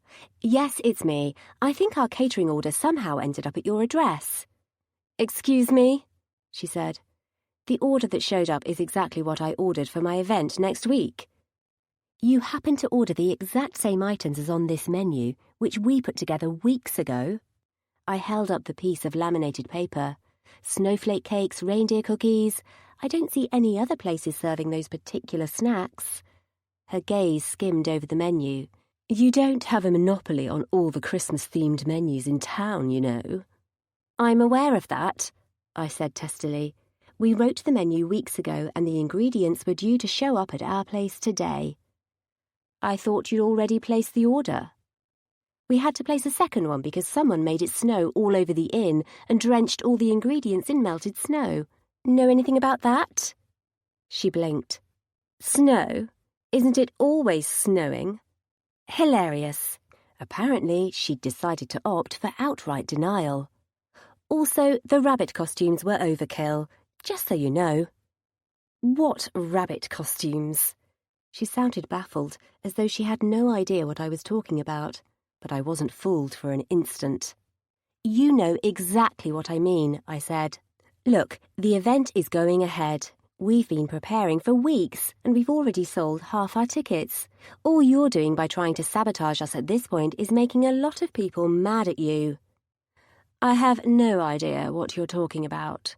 She sounded almost genuine, but she had some nerve feigning ignorance when she was the one who'd swiped all the reindeer costumes from the costume shop and taken our catering order. Why shouldn't she also have been responsible for the blizzard, the rabbit costume fiasco, and our inability to get through to the online shop using either the phone or their online form as well? Nobody else would have the audacity, surely. "Sure you don't," I said. "I take it I'm not going to walk out of here and find you've taken our choir next." "You don't own them." My irritation peaked. "We do own a certain valuable magical object that went missing from our property yesterday." Her blank expression didn't falter. "What?" Oh, come on. How could I get the wishing box out of her hands when she was studiously denying any wrongdoing? Short of searching the place without her knowing, that is, and stealth was not my forte. Stealing wasn't appealing either, though she'd done the exact same when she'd taken the wishing box to begin with. I shook my head. "Never mind. If you want to send us our order back, you know our address." I left before my mouth got me into even more trouble, my annoyance mingling with my growing confusion. It seemed she didn't know about the box, but who else could be responsible for our misfortune? The boxes full of the ingredients Mercy and I had paid for were sitting right there on her property. No, she must have been honing her acting skills to feign ignorance. "Carolyn?" said a voice from behind me. I spun around, my heart sinking when I saw my parents meandering towards me, hats bobbing on their heads. "Who was that?" asked Mum. "And why do these snow witches look like the ones outside your inn?" "No one," I said. "I was paying someone a visit." "It sounded like you were having an argument." I felt my resolve weakening by the second. I hadn't wanted to tell my parents of our recent misfortune, but if Janice chose to strike again, maybe I'd be better off warning them in advance. "You know I mentioned we were having an event this weekend," I said. "Janice is prone to borrowing our ideas, and she's taken it a bit too far this time. She decided to buy all the reindeer costumes in town, and now our catering order has mysteriously ended up on her doorstep instead of ours." "Well, that's just not fair," Mum said. "Absolutely not," Dad said. "You paid for the order, right?" "The catering we did, but Mercy is working on it. The costumes she got before we had the chance to buy them, so there's nothing we can do about those." "I'll talk to her," said Mum, as though I was back at school and she was prepared to march in and complain to the teachers when she'd heard I was being bullied by the other kids. Needless to say, her intervention hadn't made the teasing stop. In fact, it had got far worse. I'd stopped telling my parents that kind of thing out of self-preservation, and now I remembered why. "Wait a moment," I said hastily. "She denied everything. We have no proof." "But you said she took your order?" asked Dad. "The one you paid for? Is that right?" "The catering company delivered our order to her instead because she copied our menu," I explained. "She might not be responsible for the mix-up, though, so Mercy and I are going to speak directly to the catering company to clear it up. We don't need any more stress." "Of course not," Mum said. "I understand, sweetheart. Are you going back to the inn now?" "Yes," I said firmly. "Come on, let's go. You can tell me what you've been up to today on the way back." Now, all I had to do was hope that telling them about Janice's scheming didn't end up being a huge mistake. Chapter 7. I walked back to the inn with both my parents, who talked excitedly about their escapades of the day. From what I gathered, they'd skated for hours with a break for lunch at a local cafe, and were now buzzing with enthusiasm about unpacking the souvenirs they'd bought from the market to add to the piles of tinsel they'd acquired yesterday. I opted against asking how on earth they planned to get everything home. "Is Bella around?" Mum asked as we neared the inn. Yeah, she came back earlier," I said. "The blizzard has stopped, by the way. The snow in your room's probably melted." "Oh," said Dad. "We can clean up the room, no problem. It was fun while it lasted." "Yes, it was," Mum agreed.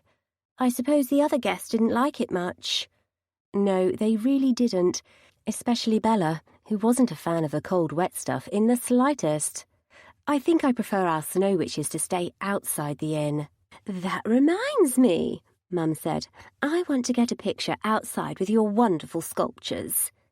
"Excellent idea," said Dad. "Let's do it now." They ambled over to the collection of snow witches outside the doors while I ducked inside the inn. There I found Mercy perched on a stepladder in the middle of affixing my banner back above the door to the hall. She'd somehow managed to fix the damage from the melted snow, so it looked as pristine as it had when I'd first put it up. "You didn't have to do that." "You worked really hard on the banner." She finished positioning it over the door frame and stepped off the ladder. "I couldn't see it all go to waste." "How are you getting on with the catering company?" I placed the laminated menu back on the front desk. "Any luck getting through to them on the phone?" "Better than with the costume shop." She folded up the ladder and stashed it back behind the desk. "Turns out we didn't get charged for the order." "What did Janice have to say for herself then?"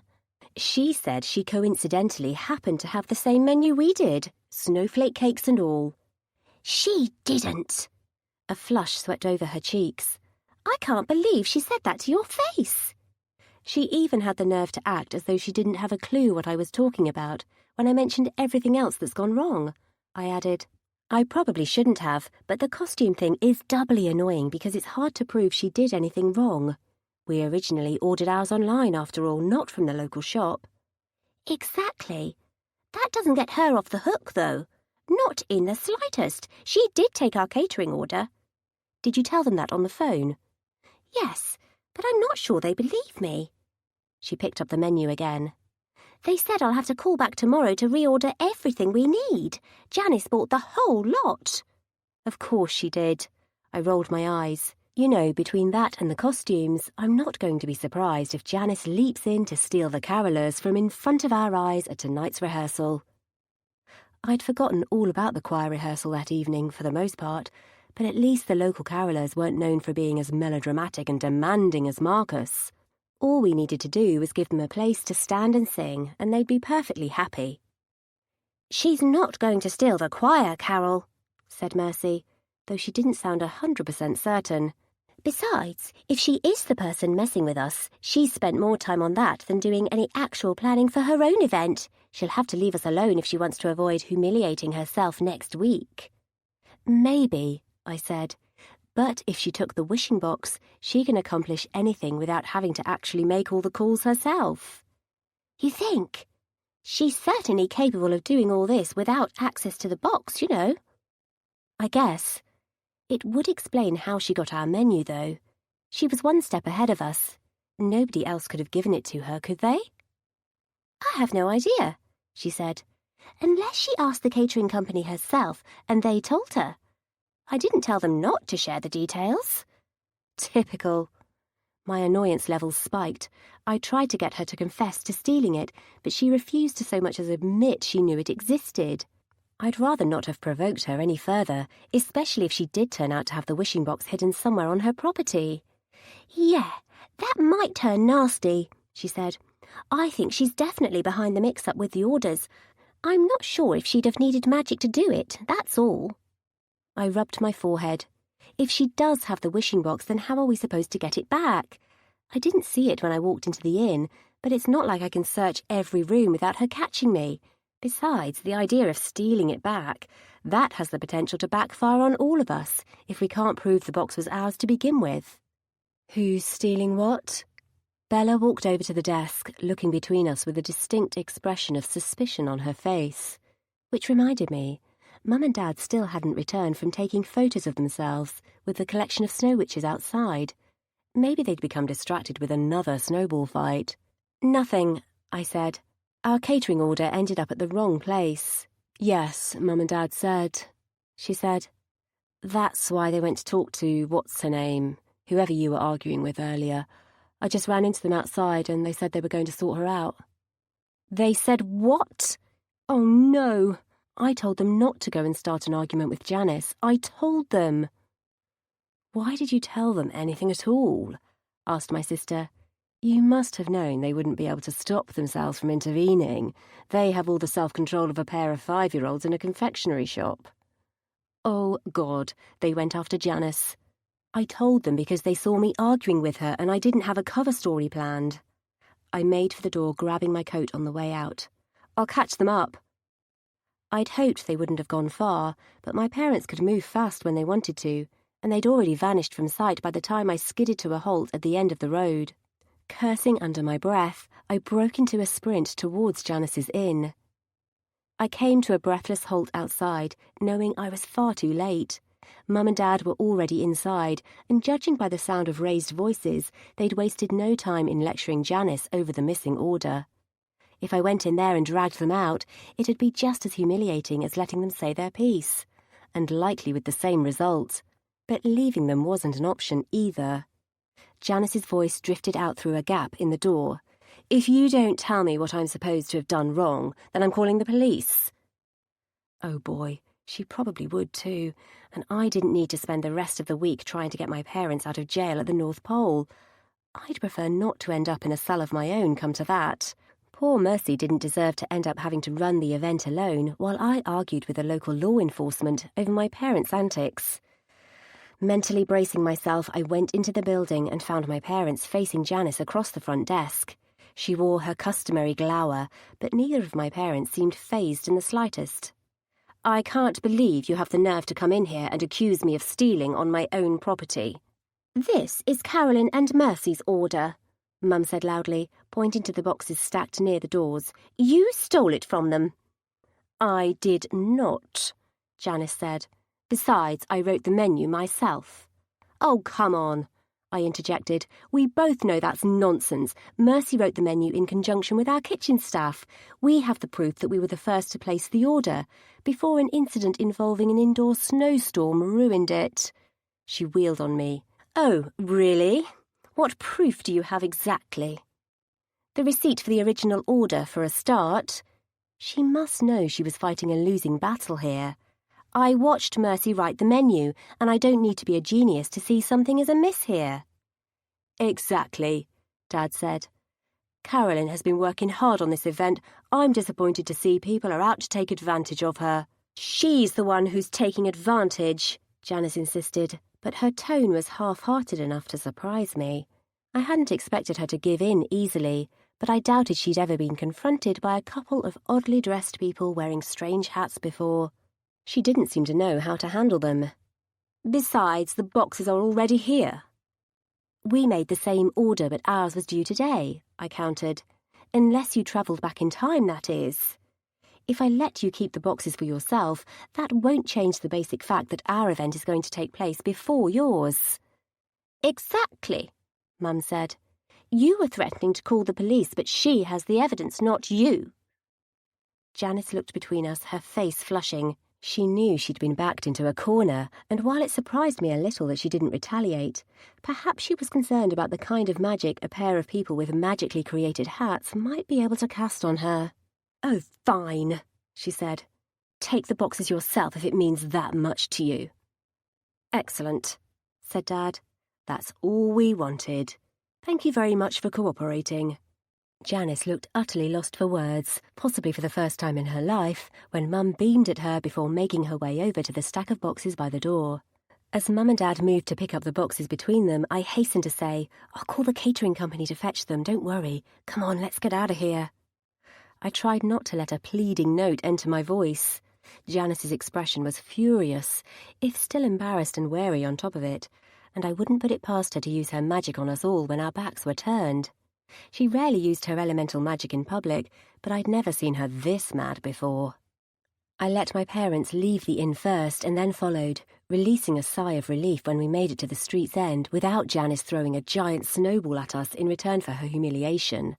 Good, Mum said, sounding incredibly pleased with herself. That's that sorted. She won't bother you again. I wouldn't speak too soon, I said. Janice has been out to get us since we opened our inn, and I'm fairly sure she conjured up the snowstorm earlier too. She did? Said Dad. Why didn't you say so? Can you please not go after her again? I looked between them. Let's wait until after the event is done before causing any more trouble. I have to help the catering company bring in the boxes, and I can't do that if either of you is in jail. Of course, sweetheart, said Mum. We don't want to ruin your big day. Thankfully, they returned to the inn without a fuss and without Janice appearing from a snowdrift and using her magic on us. Admittedly, she wouldn't need to do so if she did turn out to have the wishing box. A possibility I didn't really want to think about now we'd royally ticked her off. Maybe we should have asked where she'd hidden the wishing box while she'd been in a contrite mood, but that might have been pushing it too far. Mercy raised her eyebrows at me as I walked into the inn, but I waited for my parents to go back to their rooms before explaining the new developments to her. We got the order back, I said. The catering, I mean. Seriously?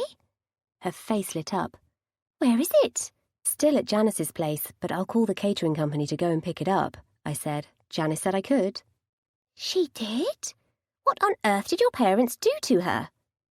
Told her they were disappointed in her. Mercy burst into laughter. I wish I'd seen her face. That's priceless. Yeah, but I'm not going to stop watching my back just yet. She might end up sneakily putting snow inside the boxes before they get here. Would she bother with that now she knows you can send your parents back to intimidate her again? She chuckled under her breath. It won't help if she douses our ingredients in another snowstorm, I reminded her, and if she does turn out to have the wishing box, she has the ability to do much worse. Maybe. But I'm not sure she does have it, she said. She could have done worse than conjuring up a snowstorm. Not that I'm looking to tempt fate, mind you, but it's true. Yeah, she didn't do anything which might have had a magical cause, aside from the snowstorm, I allowed. Now, though, she's really mad at us. We'll be on our guard, then. Anyway, I'll call the catering company. You let the chef know the order's on its way. Will do. While she picked up the phone, I headed to the kitchen to let the staff know about the upcoming order. Angus, the chef, accosted me at the door. Any sign of our order yet? Janet tried to steal it, did she? She didn't succeed, I said. The catering company will be bringing it here shortly. Also, it's Janice, not Janet, but I'd like to see her face if you called her that. He grinned. I'd like to have seen her face after you snatched our order back from her. Anyway, thanks for letting me know. Your snowflake cakes and reindeer cookies will be right on schedule. Thanks.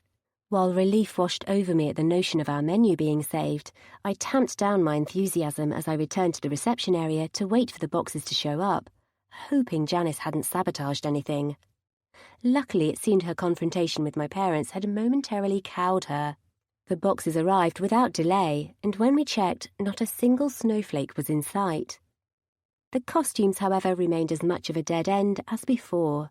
Janice might have relinquished her control over one aspect of our event, but she still had the costume shop's entire supply of reindeer costumes, and we had yet to find a replacement, with the online form resolutely refusing to cooperate. I sincerely hoped Marcus got over his tantrum, because asking the choir to learn everyone's lines before the weekend didn't seem plausible. I don't know, it's worth a shot, said Mercy when I said this aloud. At least they have the singing parts down. That, or we find the wishing box and wish for a way out of this. I couldn't believe I hadn't seen a single sign of it yet. We can wish for the costumes to show up, or maybe we should just wish for the whole thing to go ahead without a hitch, in order to cover all our bases. Because it feels like someone else is wishing for the opposite. Yeah, it does. Or we've wandered into a wicked stream of bad luck. True. We still had to get through the choir's rehearsal this evening, and I was starting to think that looking for the wishing box might be a safer bet than attempting to mitigate each disaster one at a time. The box was the one solution that could solve all our problems, but if it was in Janice's hands, how on earth would we get her to admit it? Chapter 8. Despite the lingering shadow of Janice's anger, I found myself looking forward to that night's choir rehearsal. It seemed my parents had worn themselves out with their energetic day at the ice rink and didn't decide to go back for round 2 with Janice, to my relief. While they went into the restaurant for the evening meal, Mercy and I grabbed a quick dinner to eat at the desk while we waited for the carolers to show up. As I predicted, the first group of carolers showed up at 8 on the dot, greeting me with a loud rendition of Hark the Herald Angels Sing. Red hats bounced on their heads and jingling bells hung around their necks. The choir always wore their own costumes, so there was no need to worry about any more delivery disasters, and they were much easier to handle than Marcus. Aside from the singing, which got a bit much sometimes, they were no trouble whatsoever. Inevitably, the noise drew my parents out of the restaurant. They goggled openly at the carolers, confusion turning to delight when the newcomers finished their verse and walked into the hall to prepare for the rehearsal. "What's going on?" Mum asked me. "We're doing another rehearsal," I said, "for the carolers who are going to sing during the intervals of the play this Saturday." "Oh, that sounds like fun," she said. "Can we watch?" I hesitated. "Okay, why not?" My parents might be an over-enthusiastic audience, but the carolers were hard to faze. They were pretty much trained to get on with the show, rain or shine. Even if the audience was pelting them with tomatoes, they kept on singing. "Excellent," said Dad. "I'll ask Bella if she wants to come and watch too." I had my sincere doubts Bella would be in the least bit interested, but it might bolster the carolers' enthusiasm to have an audience. It had also helped them forget about Janice and her vendetta too, which was a bonus. After my parents had departed, I heard Bella's voice drift out of the restaurant.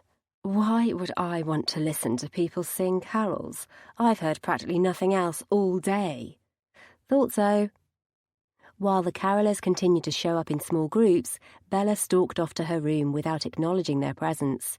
No surprise there. Even they might have a tough time staying upbeat with Bella glowering at them, so it was probably for the best that she stayed away from the rehearsal. The carolers ranged from young to old, with all manner of talent levels, but all that was required to join their group was a high level of enthusiasm. Larry, their unofficial leader, accompanied the third group of carolers. The elf wore a bright green and red striped hat, sitting between his pointed ears, which rivaled one of my parents' creations for sheer extravagance. "Hey," I said to Larry, "is everyone ready?" "Yes." His usual smile was absent, replaced with a rather harried expression. "Sorry for the delay. Someone decided to move all our costumes out of the rehearsal studio and stuck them in a cupboard instead. Also, you should know, Janice asked us to come and sing at her event next week. It was only when we realised that the rehearsals would clash with your event that we said no. My mouth fell open. She actually did try to recruit our carolers. Shame to turn down the cash, though, put in one of the others. Why? What does she want you to do for her? Was she already trying to get me back for the humiliation she'd experienced at my parents' hands earlier, since we'd managed to wrangle our stolen ingredient delivery from her hands? Sounds like she's putting on a play of her own next week, said Larry. She told us she needs a choir for the intervals. Does she now? Mercy said in displeased tones. You weren't tempted, were you?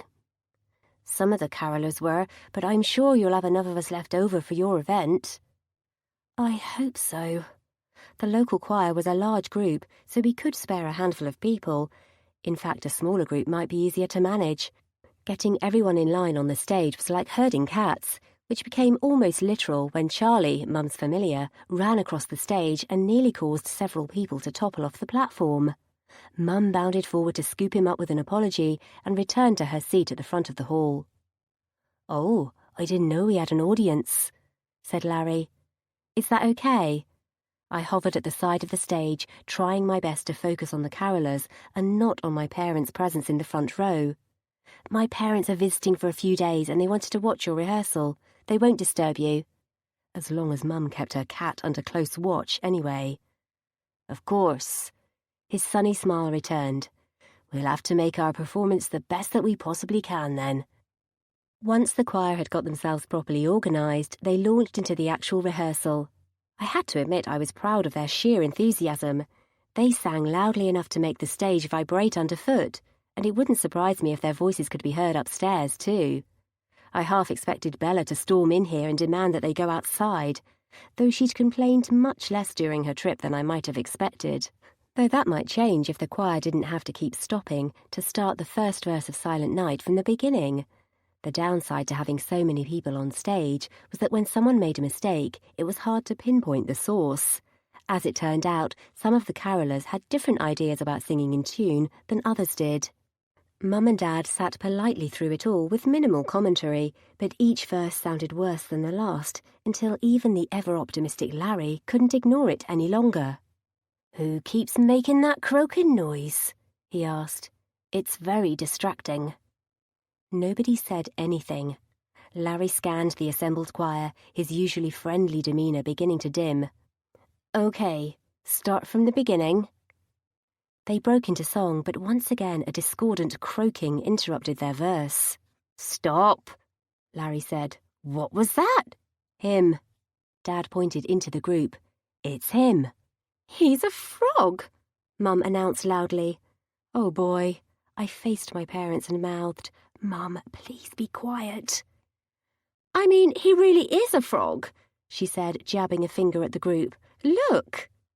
As I peered across the stage, some of the carolers shuffled to the side to reveal a frog sitting in place of one of their number. "Isn't that Bertrand?" asked Larry. "Which of you turned him into a frog?"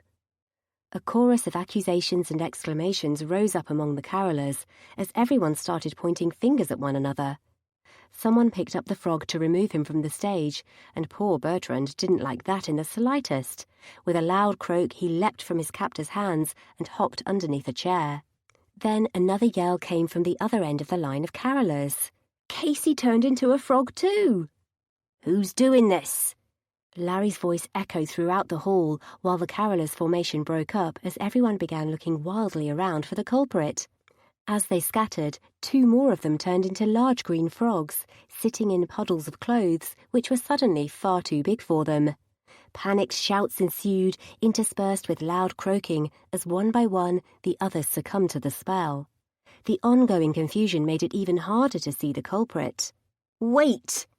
Larry ran along the stage, trying to herd the others back into the line, but every passing second brought more croaking until the frogs outnumbered the humans and the noise grew to deafening levels. I hopped off the stage and ran to Mercy's side, where she stood staring in horror at the chaos. "I can't see who's doing this. It can't be one of the carolers." "I'm not sure they're even here in the hall. I'll look outside." Careful to avoid getting hit by the spell, I warned her. Whoever was doing this had either hidden themselves somehow, or they were acting from outside the inn. As Mercy left the hall, I ran past the seats, peering under each row to see if anyone was hiding underneath. Aside from my parents, though, nobody else showed up. Larry's attempts to get the choir in line grew more and more half-hearted, until he finally turned into a frog too. When Larry fell into a croaking heap, I ran towards the stage, as if I could do anything to stop it. By the time I caught up, though, the last handful of carolers' voices had turned to nothing but croaking. I looked in horror at the mass of croaking green frogs that covered the stage, sitting in piles of discarded clothes and shoes. Every single member of the choir had been transformed into amphibians. At that moment, Mercy came running back into the hall. At least she wasn't a frog too. "Nobody is outside," she told me. Then it must have been caused by the wishing box. There was no other way for a spell to hit that many people at once, not without the caster even being in the room. Janice strikes again. Mum and Dad stood up and clapped, drawing our attention to the front row. "What are you doing?" I asked. "Wasn't that supposed to happen?" asked Mum. My mouth fell open. Of course not. Someone cast a spell on the choir. Someone, for instance, who they'd recently humiliated into giving back the boxes she'd swiped from our catering company. "Was it her?" Dad said. "The one we spoke with earlier?" Mum's gaze went unusually sharp, and my heart sank.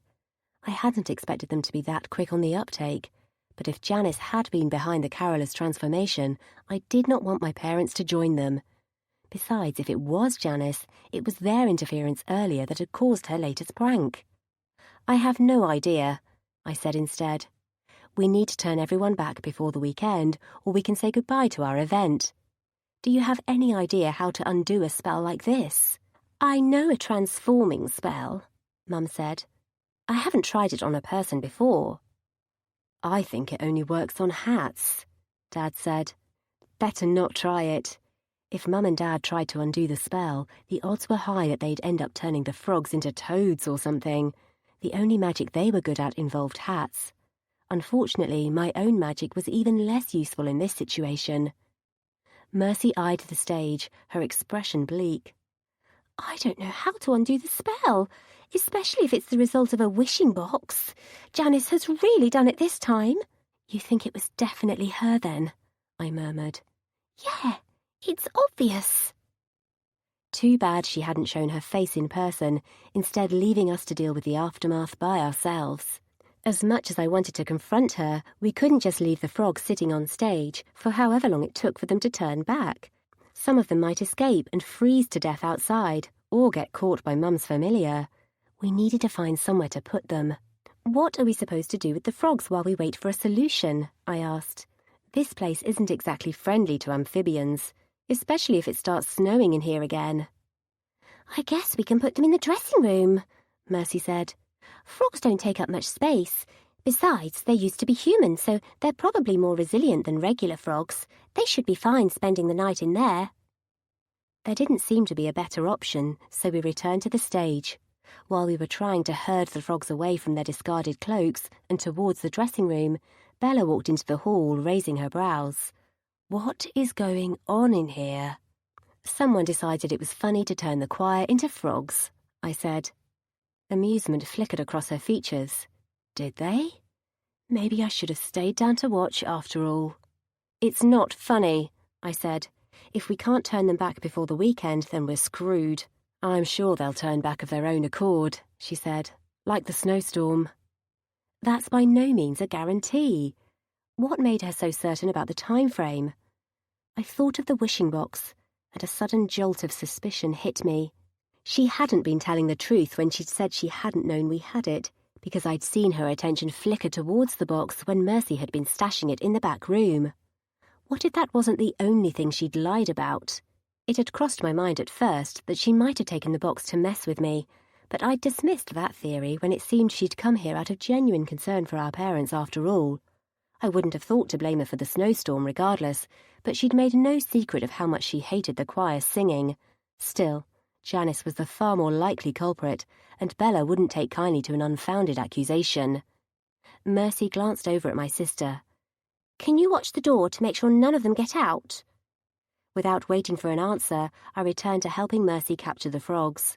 My parents supplied the surprisingly helpful suggestion of scooping the frogs into their hats to transport them across the hall. Since neither of them seemed to mind us using their hats for that purpose, we managed to get the situation somewhat under control. The frogs weren't happy with the arrangement in the slightest, but it was that or spend the whole night herding them around. With the frogs finally ensconced in the back room, there was little for us to do but wait until morning and cross our fingers that they turned back into humans overnight, or until their families started calling our landline, wondering why they hadn't come home yet. It'd take all night to call everyone's relatives to inform them of the unfortunate turn of events, though, and it wouldn't be worth causing widespread panic if they turned back into humans within a few hours anyway. I'm sure their families won't be too worried, Mercy said when I mentioned this, closing the door on the back room. In the absence of the frogs' discordant croaking, silence fell over the hall at last. They're usually out half the night singing, aren't they? I don't know about letting the event go ahead even if they do turn back, though, I admitted. This is one disaster too many. I thought we might be able to get around the issue with the costumes if we asked the choir to take the place of any members of the theatre company who want to drop out, but we can't do that if they're all frogs. I know. I thought Marcus might come around about the costumes, but if he and the rest of their group find out we have a chorus of frogs for a choir, then they'll back out for sure. Great. I released a sigh, watching my parents out of the corner of my eye. Their hats were back in place, and I sincerely hoped neither of them had accidentally picked up one of the frogs as a hitchhiker. That would get awkward if they turned back into humans, to say the least. My parents approached us, their expressions unusually sombre. I guessed they'd realised just how much trouble we were in. What's going on with the costumes? Asked Dad. Didn't I tell you? Someone switched out our reindeer costumes for rabbit ones, and we can't get through to the online company to reorder them in time for the event. Meanwhile, Janice bought the local shop's entire supply of reindeer costumes, so we have no alternative. Not that it matters at this rate. Would you want to take part in an event when someone keeps pranking everyone involved? We can help with the costumes, Mum offered. I'm pretty sure we have at least one reindeer hat among our collection, and if not, then we can make one. We need a dozen, not one. Anyway, it's not your... I trailed off, since I didn't quite know how I'd intended to end that sentence. You're supposed to be on holiday, I wanted to say, but also, it's our job. We're supposed to be dealing with this by ourselves. Then again, given how little time we had until the event started, it was probably better to let them help out rather than risk the show not being able to go ahead at all. Why shouldn't I let my family do what they did best? If they salvaged the situation for all of us in the process, so much the better. We can help, Dad agreed. It's no trouble for us. I relented. OK, if you really want to make a dozen reindeer hats by the weekend when you're supposed to be on holiday, then feel free. At least they'd be distracted from picking a fight with Janice again. But a sinking feeling in my chest warned me that the frogs might not be the end of it. For all we knew, she wouldn't be satisfied until every single one of our plans lay in tatters around us. One thing was clear. We needed to find the real source of the trouble and bring it to a halt before the weekend. As Mum and Dad left, I spotted Charlie the cat padding across the hall. Hey, you can't go out there. I followed him towards the emergency exit, where he pushed the door open to reveal the alley around the back of the inn. I caught the door before it closed, watching as Charlie nudged open one of the old recycling bins we'd stashed around the back. Inside the bin lay a collection of small coins and other items that I assumed the cat had sneaked out of the inn. It seemed he'd been busy while my parents were out, but I'd forgotten about his tendency to hoard random objects and hide them. Sorry, Charlie, but you're going to have to spend the night indoors. I reached out and picked him up, grimacing when he dug his claws into my arm. Don't look at me like that. I'm not going to spend tomorrow calling the choir's family members to tell them that my mother's cat ate them while they were trapped in the back room as amphibians.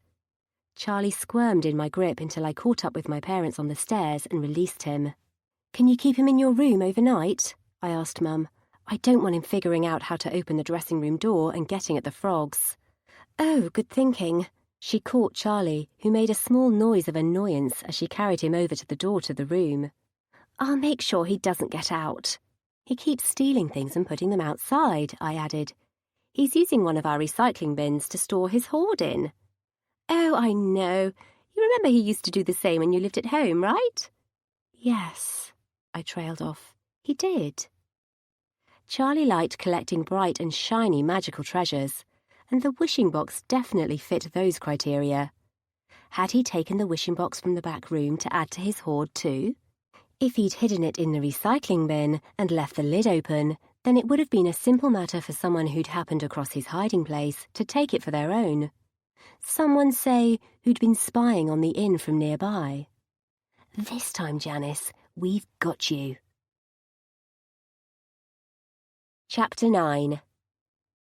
Holding on to my patience throughout the night while we waited to confront Janice took all the willpower I possessed.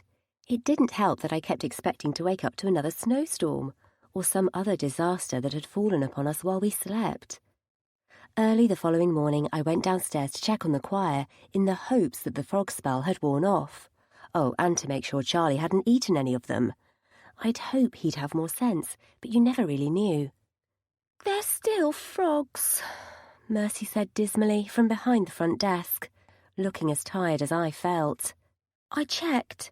We're going to have to tell their families ASAP, unless we can find some way to turn them back into humans again within the next few hours, not to mention keep them safe from the cat." My heart sank when I spotted Charlie wandering around the reception area, having probably slipped out of my parents' room the instant my mum turned her back. "Has he been near the back room?" "He tried. That's why I've been sitting here for the last hour." I think he's the one who initially took the wishing box. I forgot he has a habit of hoarding shiny things, but he's been building quite the stash in one of the recycling bins around the back of the inn. He'd have been quite capable of sneaking into the back room and swiping it while I was showing my parents around town. Her eyes rounded. "You think so?" "If he did take it, anyone might have swiped it from his hiding spot," I added. "We know Janice was hanging around here more or less at the same time as it vanished. If he left the recycling bin open, she'd have spotted its glittering gemstones a mile off." "Sounds plausible," said Mercy.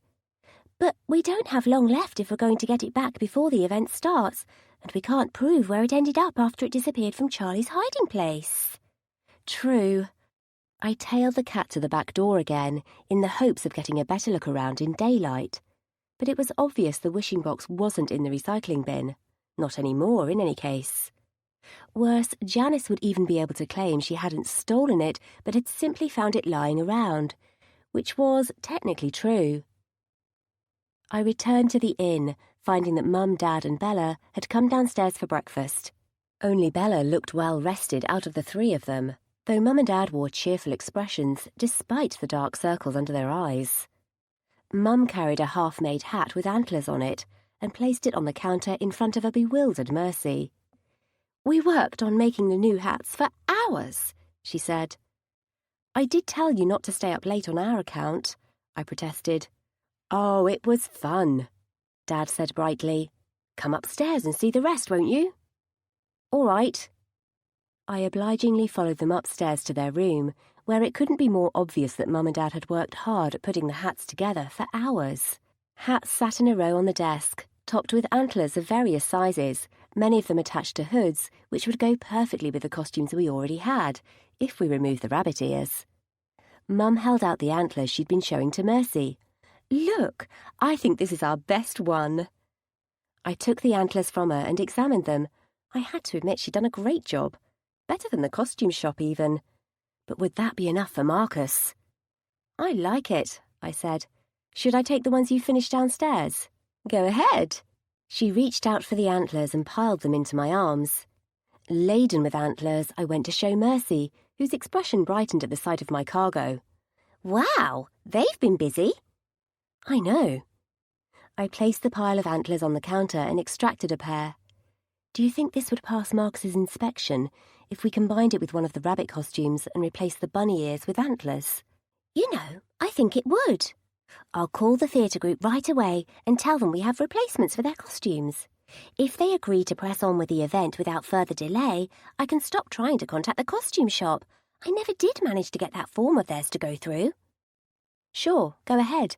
I'll fetch the rabbit costumes." Firstly, I counted out how many hats Mum and Dad had actually managed to make. Enough for at least half the group by the look of things. Not bad at all. If they spent the day working on the rest, then we might just have enough to cover everyone in the theatre group with plenty of time before the event started. Assuming Janice didn't turn them into squirrels anyway, of course. Oh, I have to deal with her. We were so close to the event that Janice would have limited chances to strike again, so I'd need to figure out a way to stop her from interfering. The universe had other plans. Not 5 minutes after Mercy had hung up from speaking to the theatre group, Marcus himself entered the reception area. "What's this I'm hearing about a new costume?" he asked. Mercy stared at him. "Were you already walking here when I was talking to you on the phone?" "I was in the area, yes. Some of the others are on their way here too. I told them you had new costumes ready for us." Oh no, I hadn't planned for the theatre group to come here immediately before we'd got all their costumes together, and before we cleared the frogs out of their changing room. "We're still working on the costumes." I held the antlers up in demonstration. "We have a few ready. If you put these on as well as the rabbit costumes, and then tuck away the bunny ears, nobody will know." "Is that your professional advice?" he said incredulously. "It's all we have," said Mercy. "If you want to buy reindeer costumes from the local shop instead, there's a 3-week waiting list, and we'd have to ask everyone in your group to chip in towards the costs. The antlers we have will work just fine." "Let me see that." He took them from me, holding the antlers up to the light. "I suppose this is adequate." "It's better than what you had before." At least he hadn't outright said no. One thing had to be said for my parents. When it came to anything hat-related, they were always at the top of their game. Even Marcus had no complaints about their overnight handiwork. I took the antlers from him and put them back with the others. Marcus's gaze went to the desk. "There are only 6 pairs.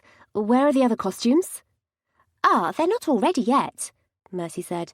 "We have a team working around the clock on making enough antlers for your entire group. If we have your approval, we can have the rest done within the next day." "I'll give my approval once someone tries them on to make sure there aren't any issues." He clearly wasn't volunteering himself, no doubt because of the humiliation of ending up in a rabbit costume last time.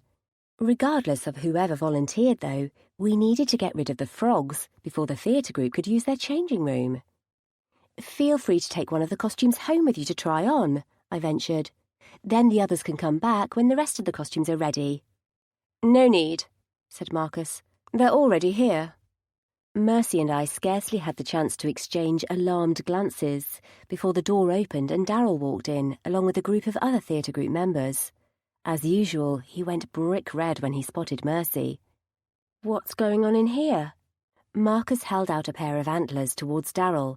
"These are part of our new reindeer costumes. One of you has to volunteer to try one of them on, to make sure there aren't any potential issues." Darryl examined the new set of antlers. "Okay, I'll do it. Should I change in the back again?" I glanced at Mercy. "We're using that room for something else." "Yes, we are," she said. "You can change in the hall. Nobody will walk in on you." "What's going on in the back room?" asked Marcus. "Nothing," said Mercy unconvincingly. Marcus naturally peered over the desk at the closed door. "Does anyone else hear croaking?" I should have known we wouldn't be able to keep our little problem a secret forever. Darryl stepped up to his side, still clutching the antlers. "I hear it too. Did you order a bunch of frogs for the event? Because Marcus doesn't like them." "I most certainly do not," said Marcus. "Wonderful." I bit back a sarcastic comment, instead saying, "They'll be gone by the weekend. If you don't want to go into the hall, you can take the costumes home with you instead." "What were you planning on doing with them?" Marcus looked between us, suspicion seeping into his expression. "I heard the choir never made it home last night. Is that what happened to them?" Oh, why did he have to be so persistent? "There was an accident involving a spell. We're dealing with it, but we didn't expect you to show up this early." "Someone turned the choir into frogs?" asked Marcus. "Is that what we can expect during our next attempt at a rehearsal?" We didn't turn them into frogs on purpose, I said. Someone put a spell on them, which we're going to reverse as soon as we find a solution. It's Janice, added Mercy, who'd apparently given up pretending otherwise. She's the one playing pranks on us. I'm pretty sure she switched out your costumes too. Is that so? Said Marcus. In that case, then we simply can't take the risk of taking part in your production. I will not have the indignity of being turned into an amphibian. It'll permanently ruin my aspirations of acting in the West End, because your ambitions are really the important thing here. I highly doubt it, Marcus. Ignoring me, he turned and left the inn. Mercy hastened to run after him, while Darryl hovered in the doorway, wearing an apologetic look. Sorry about him. We really don't want to be turned into frogs, though. You won't be, I said. Not if we manage to stop Janice anyway, and I think I know how she's doing this. You know that wishing box you mentioned? His brows shot up. She can't have taken the wishing box. It looks like she did, I said. I wasn't going to tell anyone unless I was certain, but everything that's gone wrong has happened after the box disappeared, and she's at the centre of all of it. If we get the box away from her, there won't be any more issues. She can't have taken the wishing box, he repeated. It's not possible. What makes you so sure? How did you even know it was here, anyway? A flush swept across his face, but he clammed up when Mercy walked back into the reception area. He'd known we had the box. But had he been the one who'd taken it? It made no sense for him to sabotage his own play, but before I could ask him anything else, he muttered an apology and ran out of the inn. Mercy blinked after him. What was that about? I told Darryl that Janice is probably using the wishing box to derail our event, but he didn't seem to believe me, I said vaguely. We have to stop her, though, otherwise Marcus won't budge, and we can wave farewell to our play. Turning the choir back into humans again would be a starting point. It'll be a lot easier to convince the theatre group to come back if they aren't worried about being turned into frogs. Yeah, but even if they do turn back, there's still the chance it might happen again. Like the snowstorm. I kept expecting it to come back last night. Glad I'm not the only one. I hardly slept at all. I feel bad for making your parents stay up half the night to work on those antlers too. Same here, but I can't sew to save my life, I said. Besides, Mum and Dad regularly stay up late making hats anyway. This is pretty standard for them. Except for the possibility that the antlers will turn into ant-eaters before the event starts. Don't even, I groaned. Definitely don't mention that to Marcus. In fact, we'll avoid discussing it at all. I trailed off at the sound of whispering somewhere behind us. Did you hear that? I turned to face the door to the back room, where the croaking had silenced. Instead, unmistakably human voices drifted out of the room. It seemed the frog spell had worn off at last. Clearly thinking the same, Mercy ran over to the door and unlocked it, revealing all the choir members huddled together in the back room. Their expressions ranged from confused to sheepish.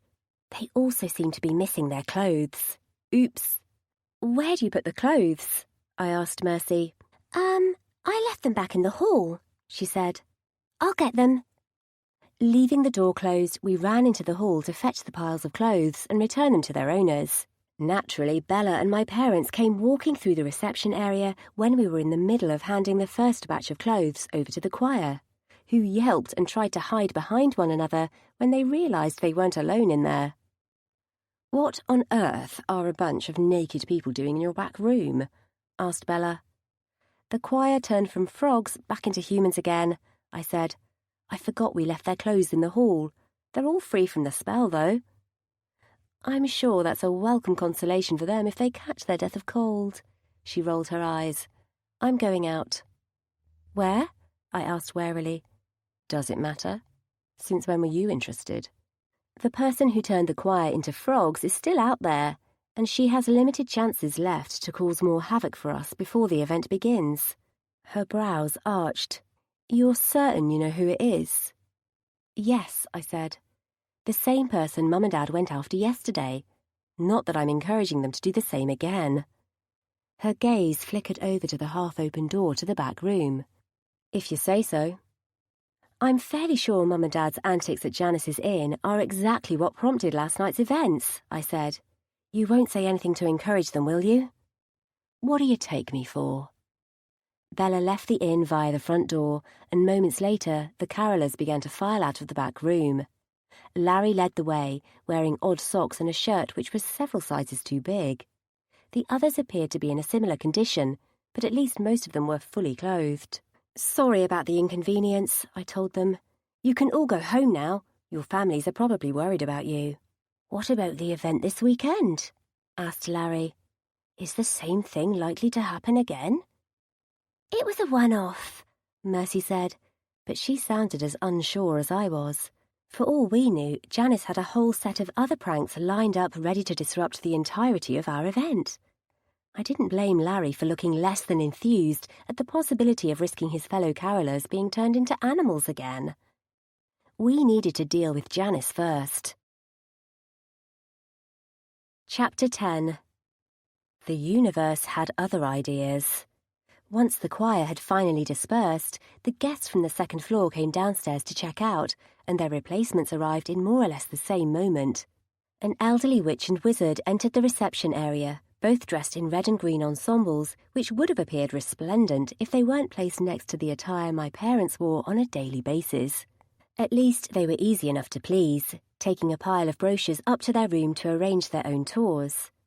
Nevertheless, as the afternoon wore on, I found myself even more desperate to find time to get our missing wishing box back, before Janice decided to send our guests packing on top of wrecking our weekend.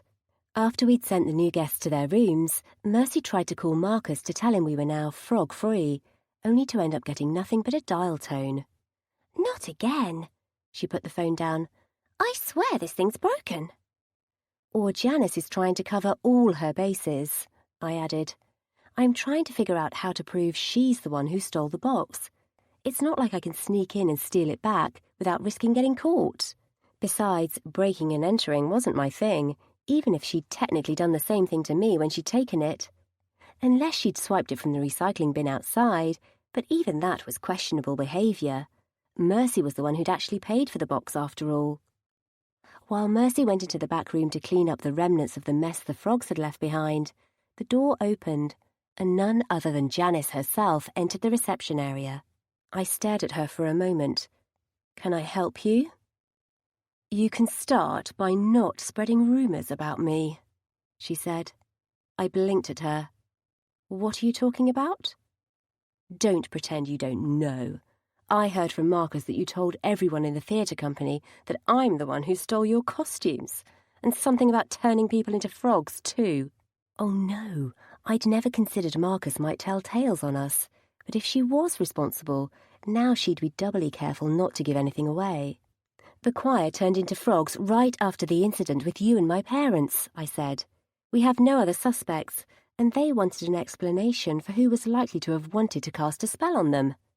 Her brows rose. So you decided to tell everyone I'm the one who did it. I said you are our only suspect. If you can enlighten me on whoever else in town would have a reason to turn our weekend event into a complete fiasco, then I'm all ears. You don't need outside interference to turn your own event into a fiasco, Carol. First, you can't keep hold of your own reservations. Then you have to resort to sending your parents to beg for them back. And now you're accusing me of casting spells on your staff. That's because it's exactly what you did, and we both know it. I don't know, maybe it's because I saw you wandering around here right before everything went to hell, I said, growing more and more annoyed by the second, or because you conveniently decided to start running a similar event only days after ours. Tried to hire our choir to work for you when you knew the rehearsals would clash with our event, and stole our catering menu? Her face reddened. You don't own those ideas. That doesn't mean you have the right to take supplies we paid for. I gave them back. She was all but shouting now. What more do you want? No more interference would be nice. What is your problem anyway? We never did anything to you, but I had to give the choir an explanation, and when the same person's name keeps coming up, it's no coincidence. Are you joking? She said. You're the one who conjured up a storm inside my inn. You've done nothing but belittle and challenge me from the moment you opened your doors. Speak for yourself.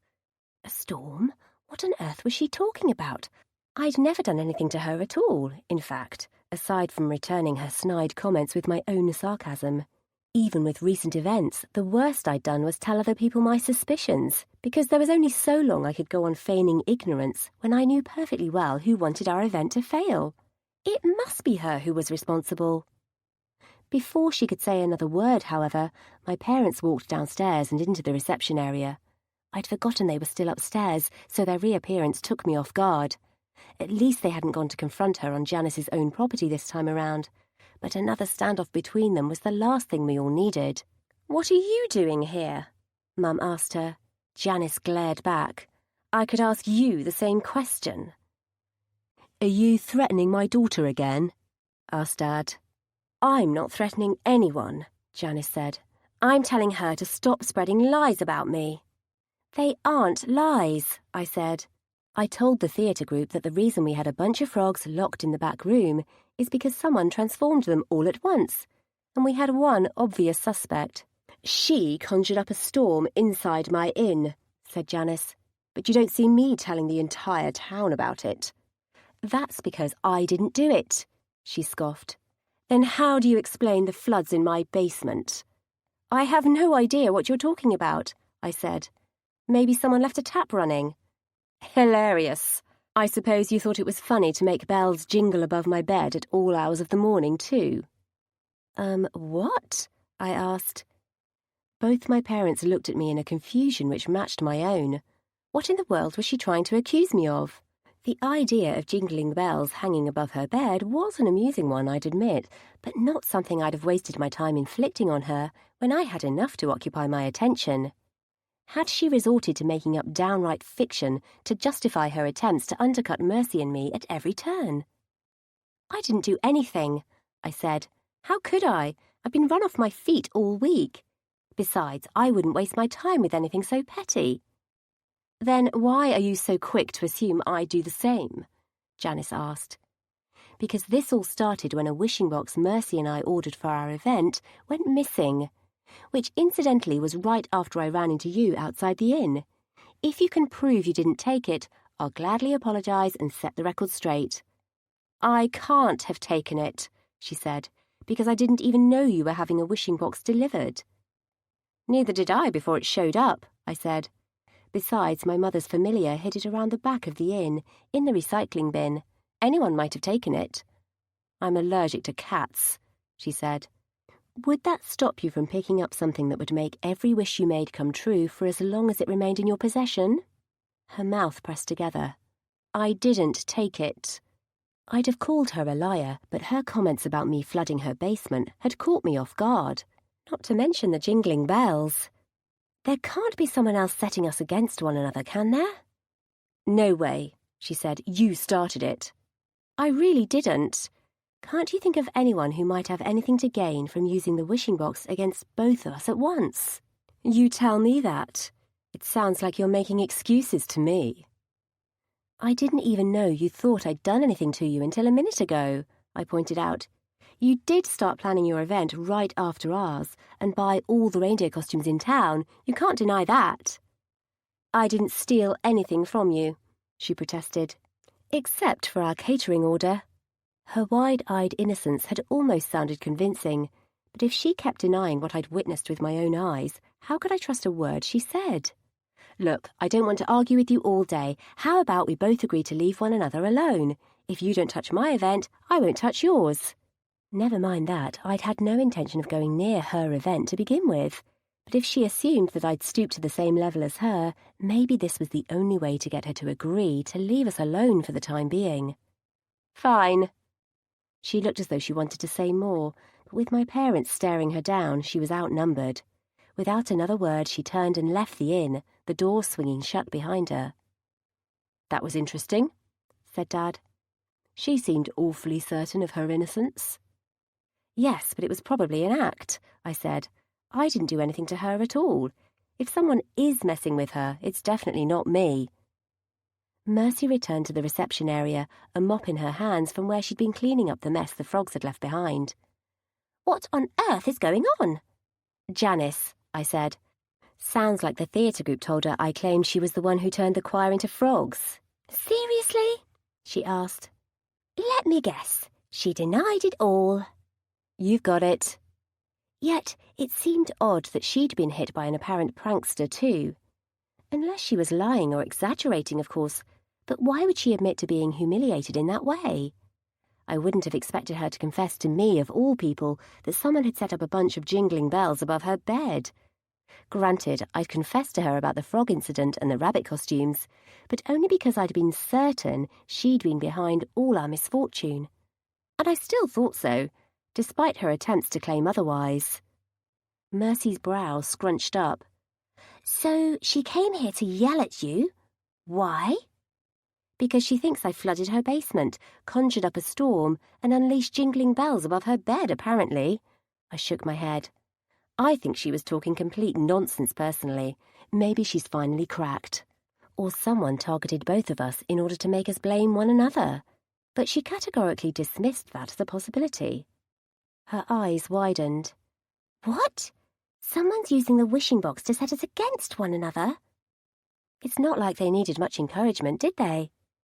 Our rivalry was well known, but who on earth would be vindictive enough to target both of us at once? Unless Janice had managed to make herself another enemy.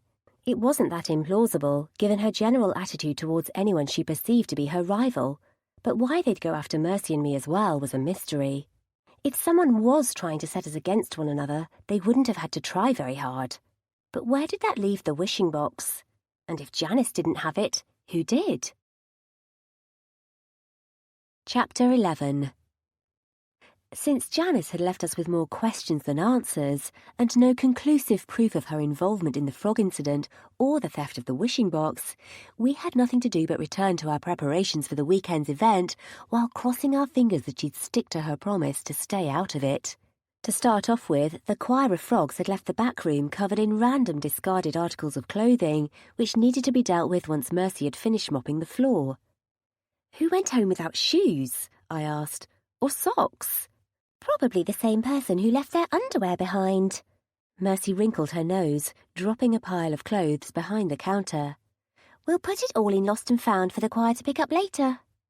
Wise idea. We had yet to get through to the theatre company on the phone, but at least if they came back here with an update on the costumes, we'd be able to prove their changing room was now frog-free. Then, provided Janice kept her word and didn't interfere, the show might go on after all. I can't believe she accused me of casting spells on her inn. OK, I'd thought the same of her, but at least I had something resembling proof. This whole situation was giving me a headache, frankly, and reasoning with Janice was as futile as having a shouting match with one of my parents' hats. Mercy picked up the phone and called the costume shop, again, while I lined up the antlers my parents had made for the theatre group in a fit of hopeful optimism. Pairing the antlers with the rabbit costumes kept me occupied until Mercy hung up the phone in triumph. That's the costume situation officially dealt with, she said. I cancelled our request at the local shop and then told the online shop that we'll stick with what we have.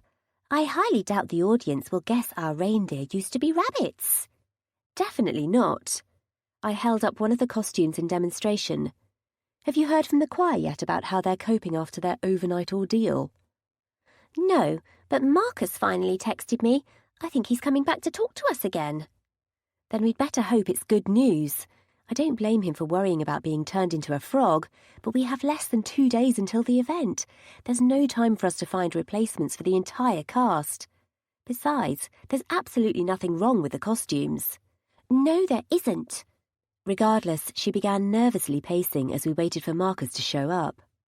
After she'd gone to mop the back room for the 5th time, the door opened and Marcus entered the inn, the costume we'd loaned to Darryl to try on, draped over his arm. The costume was okay, wasn't it? I asked him. The costume is fine, said Marcus, but I ran into Janice again on my way here, and she had yet more stories about you blaming her for your misfortune this week. I stifled a groan. Again? I hadn't thought she and Marcus had even been on speaking terms before she'd taken to telling tales on me to him. She marched in here half an hour ago and yelled accusations at me. Did she mention that part? From her viewpoint, you are the one who levelled accusations at her. he said, which frankly leaves me sceptical as to whether you were telling the entire truth about the situation with your unfortunate choir. I told the truth as I knew it. I tried to keep my tone calm. I really did. She's been making non-stop attempts to sabotage our event this weekend. But we've come to a truce and promised no more interference on either side. Regardless of whether or not she was responsible for the incident with the choir and the frogs, there will be no repeat performance. Good. I hope that this ridiculous matter is behind us. In the meantime, I'd like to do one last rehearsal in costume this time. What, you mean now? I glanced at Mercy, disarmed. Not all the costumes are ready yet, but if you don't mind that, then we can have the hall ready for you in a couple of hours. Fine, he said. I expect the costumes all to be ready and in perfect condition by the weekend. I suppressed the impulse to tell him my own parents were making the costumes and we weren't getting paid any extra for it. But it wouldn't be a good idea to tick him off at this point. Not when we were so close to getting the event back on track. They will be, I said. He left the inn while a flutter of hope stirred inside me at the notion that maybe we had the slightest chance of salvaging the weekend after all, as long as the rehearsal went through without a hitch, of course. Wow, said Mercy. Guess I should check the hall for any potential sources of trouble. Or the wishing box, I added, in case it's shown up again. Wouldn't be the strangest thing that's happened this week. You've got that right. Mercy entered the hall while I checked every single costume so Marcus would have absolutely nothing to complain about. Bella returned not long afterwards, watching in confusion as I paired each rabbit costume with one of the handmade sets of antlers. What's going on? She asked. The theatre group is coming back soon for another rehearsal. I picked up the next rabbit costume and carefully tucked the ears inside the hood to hide them. My sister groaned. Why do you need another one? Because we didn't have any costumes the first time around. Anyway, this time it's the theatre group, not the choir. That's just as bad. She retreated up the stairs, saying over her shoulder, It wouldn't kill you to invest in soundproofed walls, you know. Only if you're willing to pay for them, I said after her. Also, you do realise you'll have to sit through the whole thing again tomorrow, don't you? My sister didn't look back. Ah, well, it's not like she wasn't forewarned. A few hours later, the theatre group showed up with their usual flair and enthusiasm. Most were thrilled the performance was back on, except Marcus, and he never appeared to be enthusiastic about anything. He could win an Oscar and take the prize with the exact same expression of dead seriousness. Still, the others made up for his lack of festive spirit, exclaiming delightedly over the reindeer costumes my parents had pulled together. Marcus insisted on sending the others into the back room first to make sure there were no frogs or spells lurking around before he went in there himself. But not one single amphibian made an appearance. Better still, nobody raised any objections to our idea of combining the rabbit costumes with the new antlers my parents had put together. Once everyone was in costume, the dress rehearsal kicked off. Even though we'd seen the play a dozen times before, the group's mood was infectious, despite the lack of an actual audience.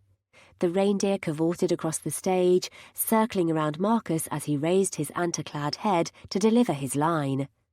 A shout rang out from the wings, followed by another.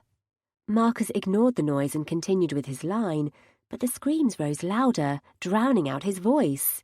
His jaw twitched with annoyance, but he was too good an actor to let an inexplicable noise put him off his game.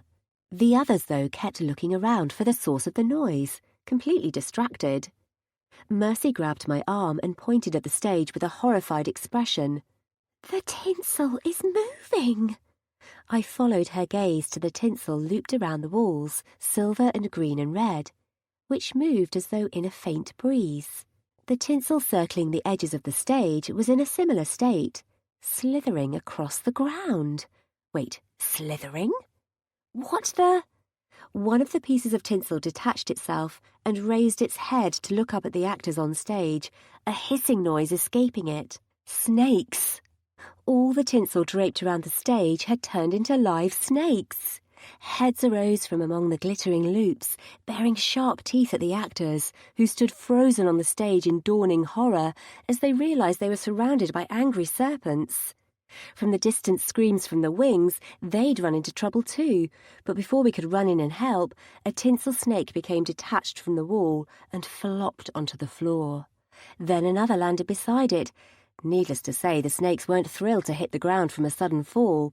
More hissing ensued, followed by a strangled yelp from Mercy as a snake detached itself from the row of chairs behind us and slithered away to freedom. "Get away from our stage!" Marcus bellowed at the nearest snake, reindeer antlers bobbing on his head. He then recoiled when the snake bared its tiny fangs at him. "Don't provoke them," I warned. "Everyone, stay on the stage. We'll get rid of them." "Hang on," Mercy said. "I'd better make sure there aren't any others loose in the inn." "Go ahead." Thanking the universe that we'd opted against putting tinsel inside the guests' rooms, I watched her run towards the reception area, exclaiming in horror as she opened the door to reveal the vibrant tree next to the desk. Even the tinsel on the tree is alive. Someone needs to turn off the lights. The snakes might not have existed until a few minutes ago, but that didn't mean we needed to traumatize everyone by accidentally electrocuting them with the Christmas tree lights. "I'll do it." Mercy ran out of the hall, letting the door close behind her, while I did my best to calm down the panicking theatre group. "Don't move, or you might tread on one of them," I said to them. "Just stay calm and still. No, you can't leave the hall. There are snakes out there, too." In fact, I strongly suspected every single piece of tinsel in the entire inn had turned into a live snake. It was the blizzard incident all over again, except worse. The actors were too busy panicking to pay any attention to my commands to stay out of range of the snakes, which were having the time of their short lives slithering around the rows of empty seats. Glad at our lack of an audience, I whirled on the stage when I heard a strangled yell. "It bit me!" Darryl, typically, had fallen off the stage and landed straight beside a snake's waiting fangs. The snake itself made a break for it as I ran to his side. "Oh no." I looked up at the stage. "Does anyone know if those snakes are venomous?" "How would I know?" someone asked. "I've never seen one before." Right. Snakes weren't exactly a common sight at the North Pole. Heart sinking even further, I grabbed my phone from my pocket. "I'll call the hospital." Nobody else volunteered, instead simply staring gormlessly while Darryl lay moaning on the floor. Panic gripped me like a vice as I called an ambulance, crossing my fingers behind my back that the bite wasn't deadly. I wouldn't have thought a magically conjured snake would be able to kill anyone with deadly venom, but how could anyone know for sure? Most people here hadn't seen a snake before, much less one which had been tinsel until recently. The door opened, and Mercy came running over to Darryl's side, hopping over several more snakes on her journey across the hall. "Darryl, are you okay?" Even in his current state, Darryl still blushed at Mercy's attention. "One of the snakes bit me." "I'm so sorry," she exclaimed. "Don't move. Carol?" "I called an ambulance," I said. "They'll be here soon. A snake that's not actually real can't be venomous, right?" Mercy's gaze dropped to Darryl's prone form. "I don't know. The doctors will sort you out, though." Darryl moaned faintly. "Mercy, I wanted to tell you you're beautiful before I die." "You aren't dying," she said, her face equally red. "Just hang in there while we clear the way for the doctors to get in." Good idea. The last thing we needed was for the snakes to attack the emergency services when they showed up. So we'd have to find a way to herd them somewhere they couldn't bite anyone. With the theatre group stranded on the stage and surrounded by a sea of snakes, it seemed a tall order. Mercy blew out a breath. "Okay, I have no idea if this is going to work or not. Fair warning." "What are you?" I broke off as she raised a hand and several snowflakes drifted down from the ceiling onto the wriggling snakes below. They didn't like that, not a bit. Hissing, they squirmed out of the way of the growing snowstorm while Mercy directed the snowflakes to herd them across the hall. Improvising, I hopped across a row of chairs until I reached a snake-free part of the hall. Then I turned several chairs over and moved them into a circle, forming a kind of cage, and beckoned to Mercy to drive the snakes in that direction. The tide of glittering snakes headed towards the cage, dodging snowflakes on the way, but it was slow going. Thankfully, a couple of brave theatre group members picked up brooms and other props to help us nudge our reptilian guests across the room, though Marcus was not among them. Before we'd finished, the emergency services showed up. Mercy took a quick break to make sure they had Daryl safely removed from the hall, while I continued to herd snakes into our improvised cage. 2 doctors carted Daryl away, loading him onto the sleigh which served as an ambulance, after which Mercy returned to help me out. "He'll be fine," said Mercy. "I'm sure he will." "You're right. It's not a real snake, is it?" "Looks pretty real to me." I glanced over at Marcus, who glared daggers at me and instantly regretted making eye contact. "Let's get the rest of them into the cage before anyone else gets bitten." By now, most of the snakes had entered our improvised cage, where they had plenty of space to wriggle around. The theatre group, meanwhile, took the opportunity to make an escape into the reception area as we herded the last of the snakes into our trap. After pushing the last chair into place, we checked for gaps in our improvised cage. We'd have to leave our unwanted wildlife inside the cage until the spell wore off, because there was no chance that I'd risk any of them escaping by moving them to the dressing room again. Besides, this time they wouldn't turn back into humans. "I hope Daryl is okay." Mercy watched the pile of snakes wriggle around their cage. I can't believe he said that to me. I didn't know he liked me in that way." "I think it's safe to say he never had the wishing box," I said. "Why?" Comprehension dawned on her face. "Did he mention liking me? He told you?" "He did. I thought you'd rather hear it from him, so I didn't say anything. You don't mind, do you?" "No, I don't think I do," she said, sounding thoughtful. "I never thought of him in that way. He was very sweet." "Yeah, he was. He admitted he wanted to use the box to give him the courage to ask you out. I told him I wasn't sure the box's magic would do that for him." "He wanted to use the box?" she echoed. "Yes, but I'm pretty sure that same wish wouldn't have made all the tinsel turn into snakes. I don't think he used it." "No, I doubt it." Her gaze drifted over to the snake's cage. "Janice, so much for her promise, huh?" "I know." For all that, though, we couldn't prove Janice was the person responsible. Not as long as she remained in a stubborn attitude of denial. "Okay, we need to deal with the theatre group." In the reception area, the disgruntled actors had gathered, most of them still in costume. My heart swooped down to my shoes as Marcus faced me with a glare that would put a venomous snake to shame. "You can keep the costumes," he said. "We won't be acting in your play this weekend." I had no counter-argument. "The snakes will be gone by tomorrow." "And so will we," he said. "Come on, everyone." My last hope went out like the final ember of a fire as he and the others departed. A couple of them gave me apologetic looks, but none of them stayed back and offered us any words of comfort. "Who would have wanted this?" whispered Mercy. "Janice did it." My eyes stung. She must have. But the others no longer believed me. Nobody did, except for Mercy. Chapter 12. After the theatre group's departure, Mercy and I took 5 minutes to mope and then moved to planning what to do next. While I wanted to go and confront Janice face-to-face at once, we needed to figure out how to refund everyone's tickets for the play, or else think of an alternative form of entertainment for the weekend. Assuming anyone still turned up, which would likely depend on how soon we could get rid of our reptilian visitors currently wriggling around the hall. There was also the choir to think of, who'd already spent all this time putting together their performance schedule for the weekend.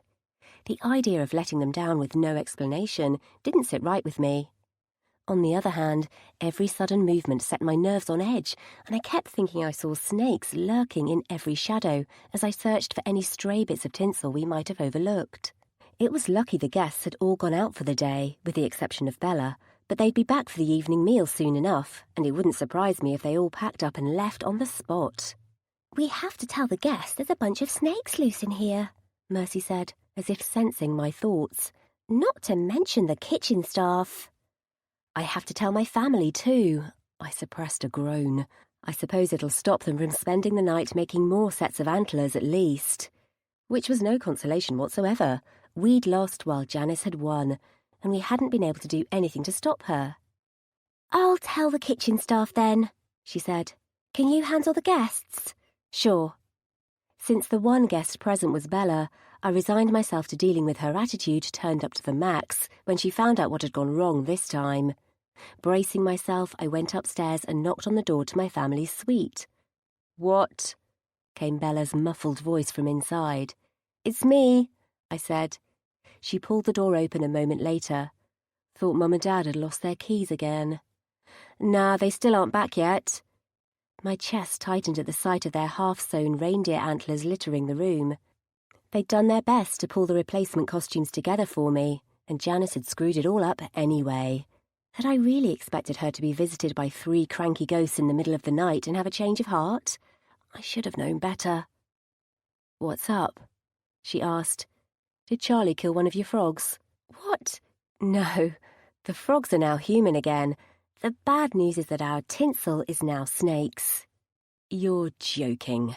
She sprang across the room to Mum and Dad's teetering piles of souvenirs, warily peering into the bag of decorations they'd bought. "That looks normal. Check it out." I strode to her side and eyed the bag of tinsel, not remotely snake-like.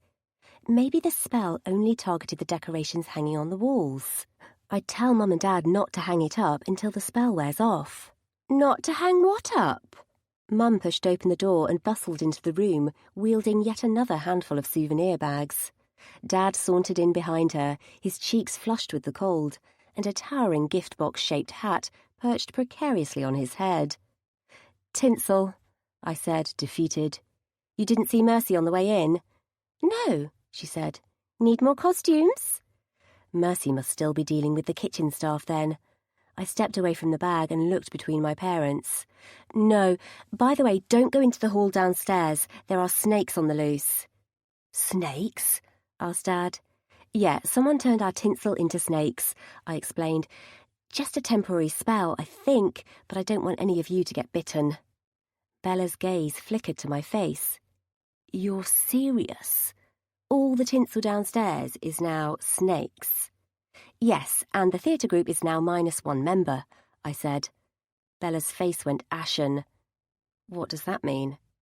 "It means he got bitten." I leaned wearily against Mum and Dad's hat-covered bed. "He's in the hospital. I'd rather none of you ends up joining him, so please avoid the hall until the spell is undone." "We won't go into the hall, don't worry," Mum said. "Carolyn, are you okay?" "No, my weekend is collapsing around my ears." I left the room before I started a Bella-style life is unfair whine, and Charlie brushed against my ankles. "Mum, your familiar is out here. Tell him not to go into the hall either." Mum moved in to coax her familiar into the room, while the echoing sound of a door slamming came from downstairs. What now? I ran for the stairs, pausing to check for snakes before climbing down to the reception area. Mercy stared forlornly at the door. "The kitchen staff took off. Said the place was a hazard." "Great." I pressed a hand to my forehead. "Just what we need." "Not permanently," she added. "Only until the snakes are gone. I didn't have the chance to break it to them that we aren't going ahead with the event yet, but I imagine they've probably guessed by now." "They'll have to eat all the snacks by themselves, or we'll give them to the guests, assuming they want to stick around." Mercy moved back behind the desk. "Guess I should call the choir and tell them the bad news." "I'll have to stick a warning sign on the door to the hall, too," I said. "Most of the guests aren't in at the moment, and we don't want any of them wandering in there before the spell wears off." "Good point. I take it your parents weren't fazed?" "Not in the slightest." I rolled my eyes at the ceiling.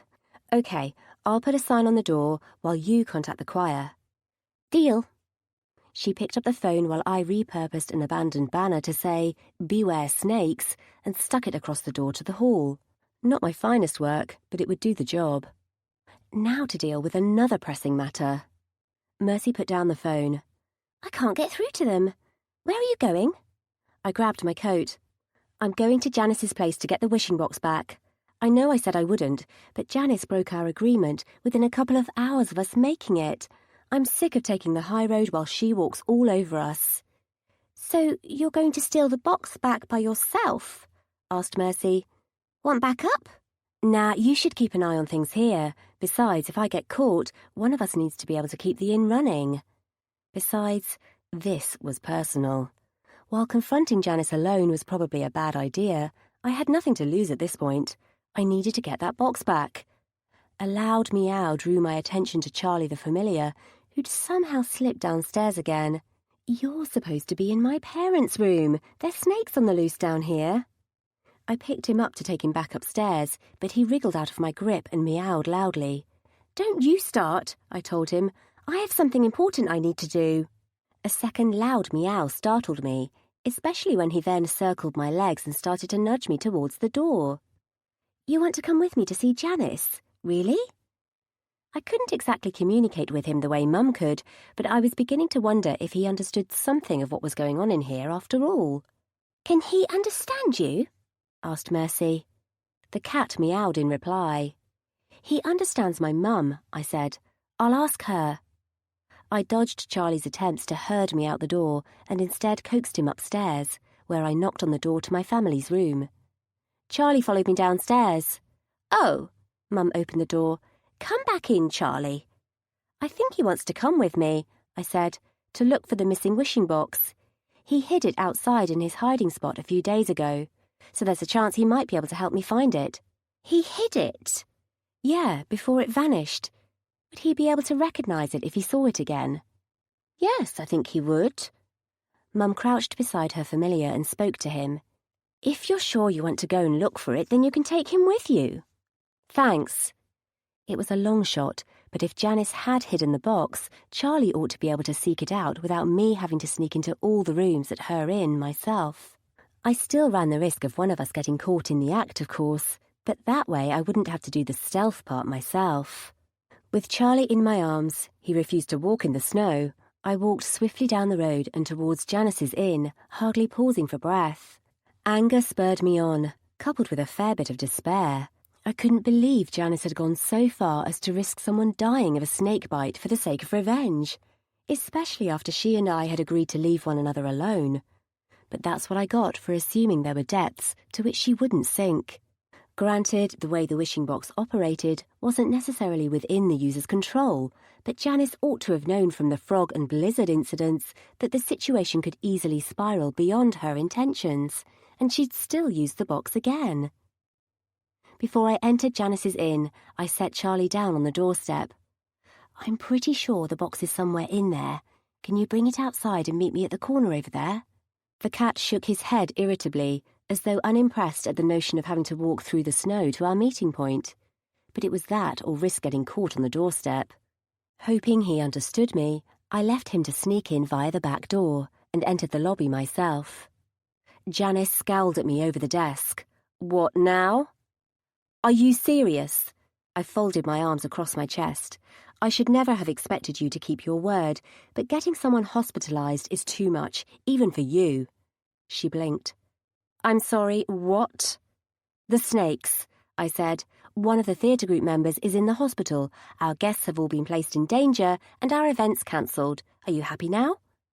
You're out of your mind. I didn't put anyone in the hospital. You may as well have, I said. Did you even read the instructions on that box before you started using it to try to sabotage us? You know what I think? I think you sabotaged your own event and then blamed it on me. I suppose you thought it would be good publicity. Seriously? I arched a brow. That's what you're going with? It's no more implausible than the alternative.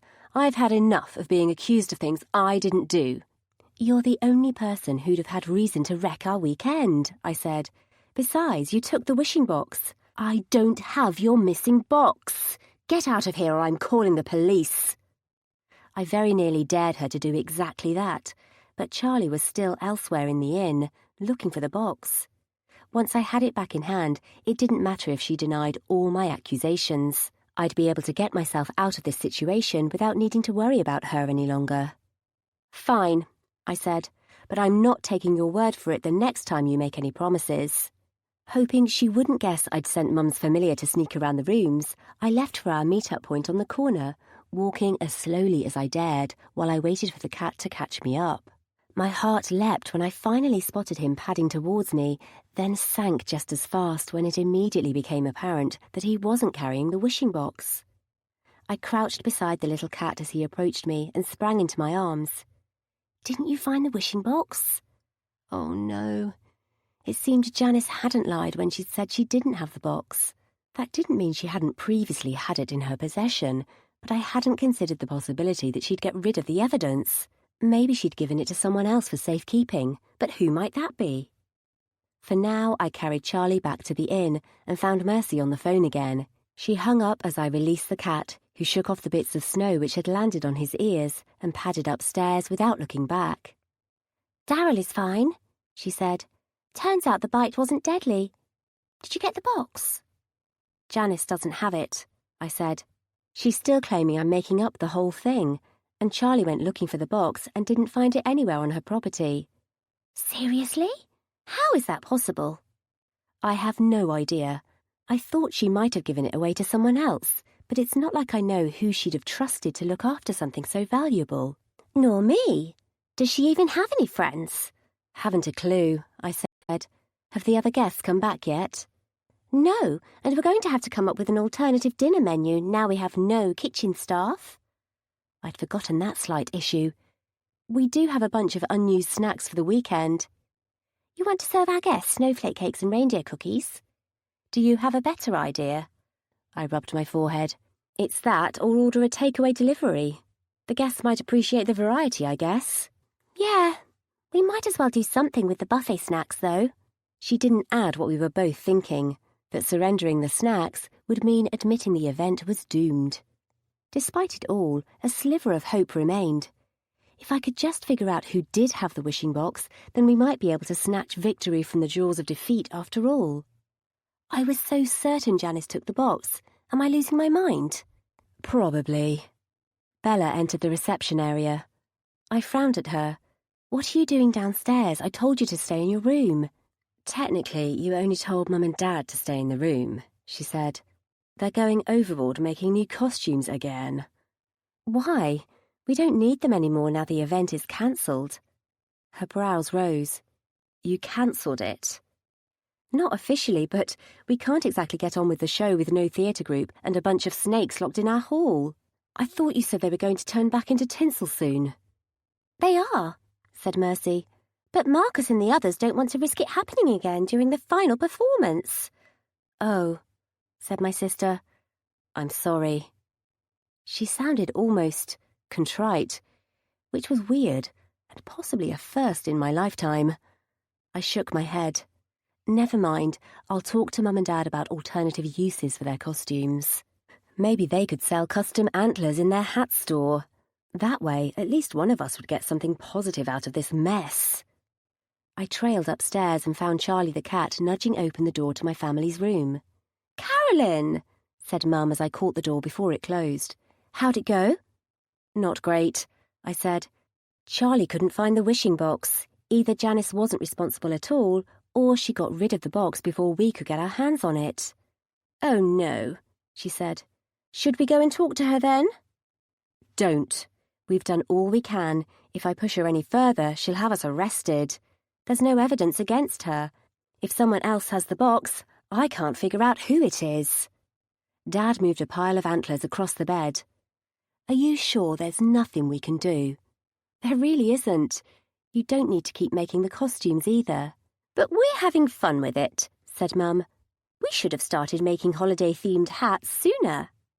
"You can always sell them in your shop then. Take them home with you."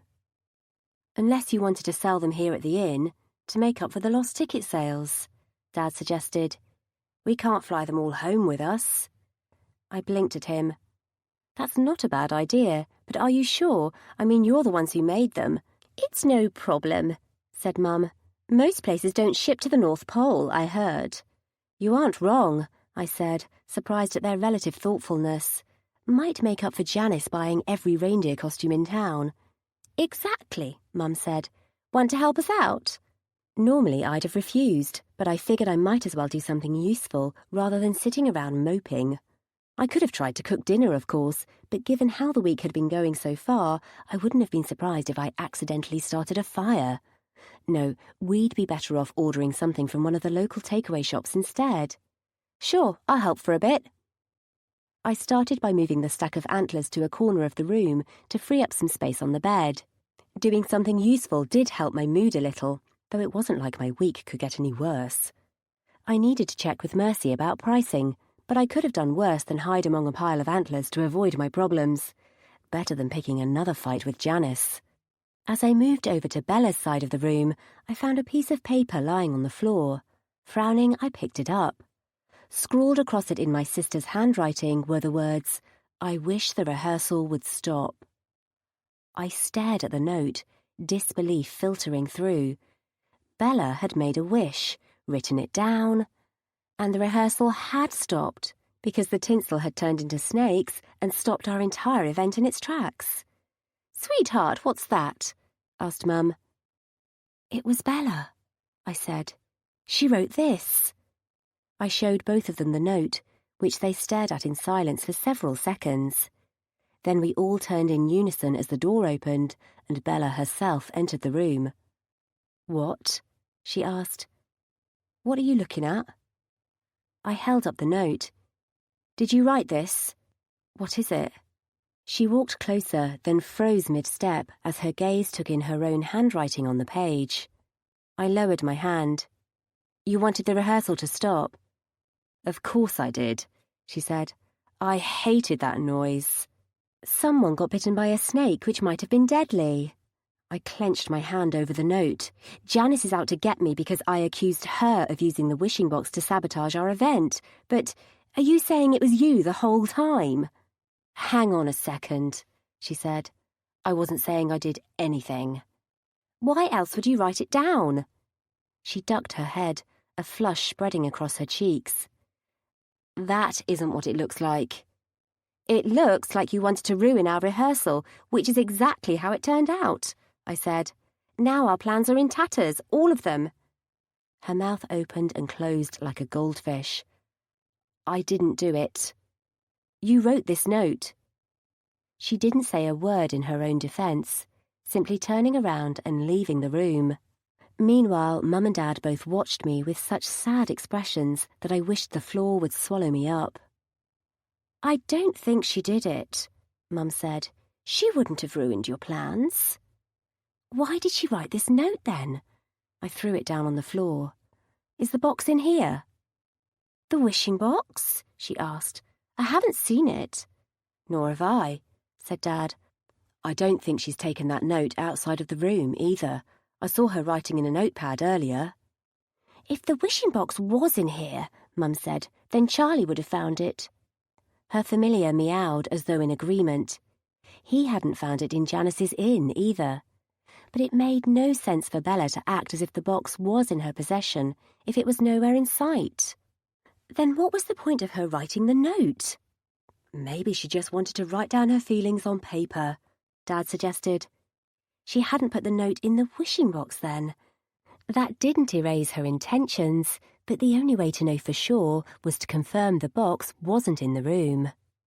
I crouched and peered under Bella's bed and then into her suitcase.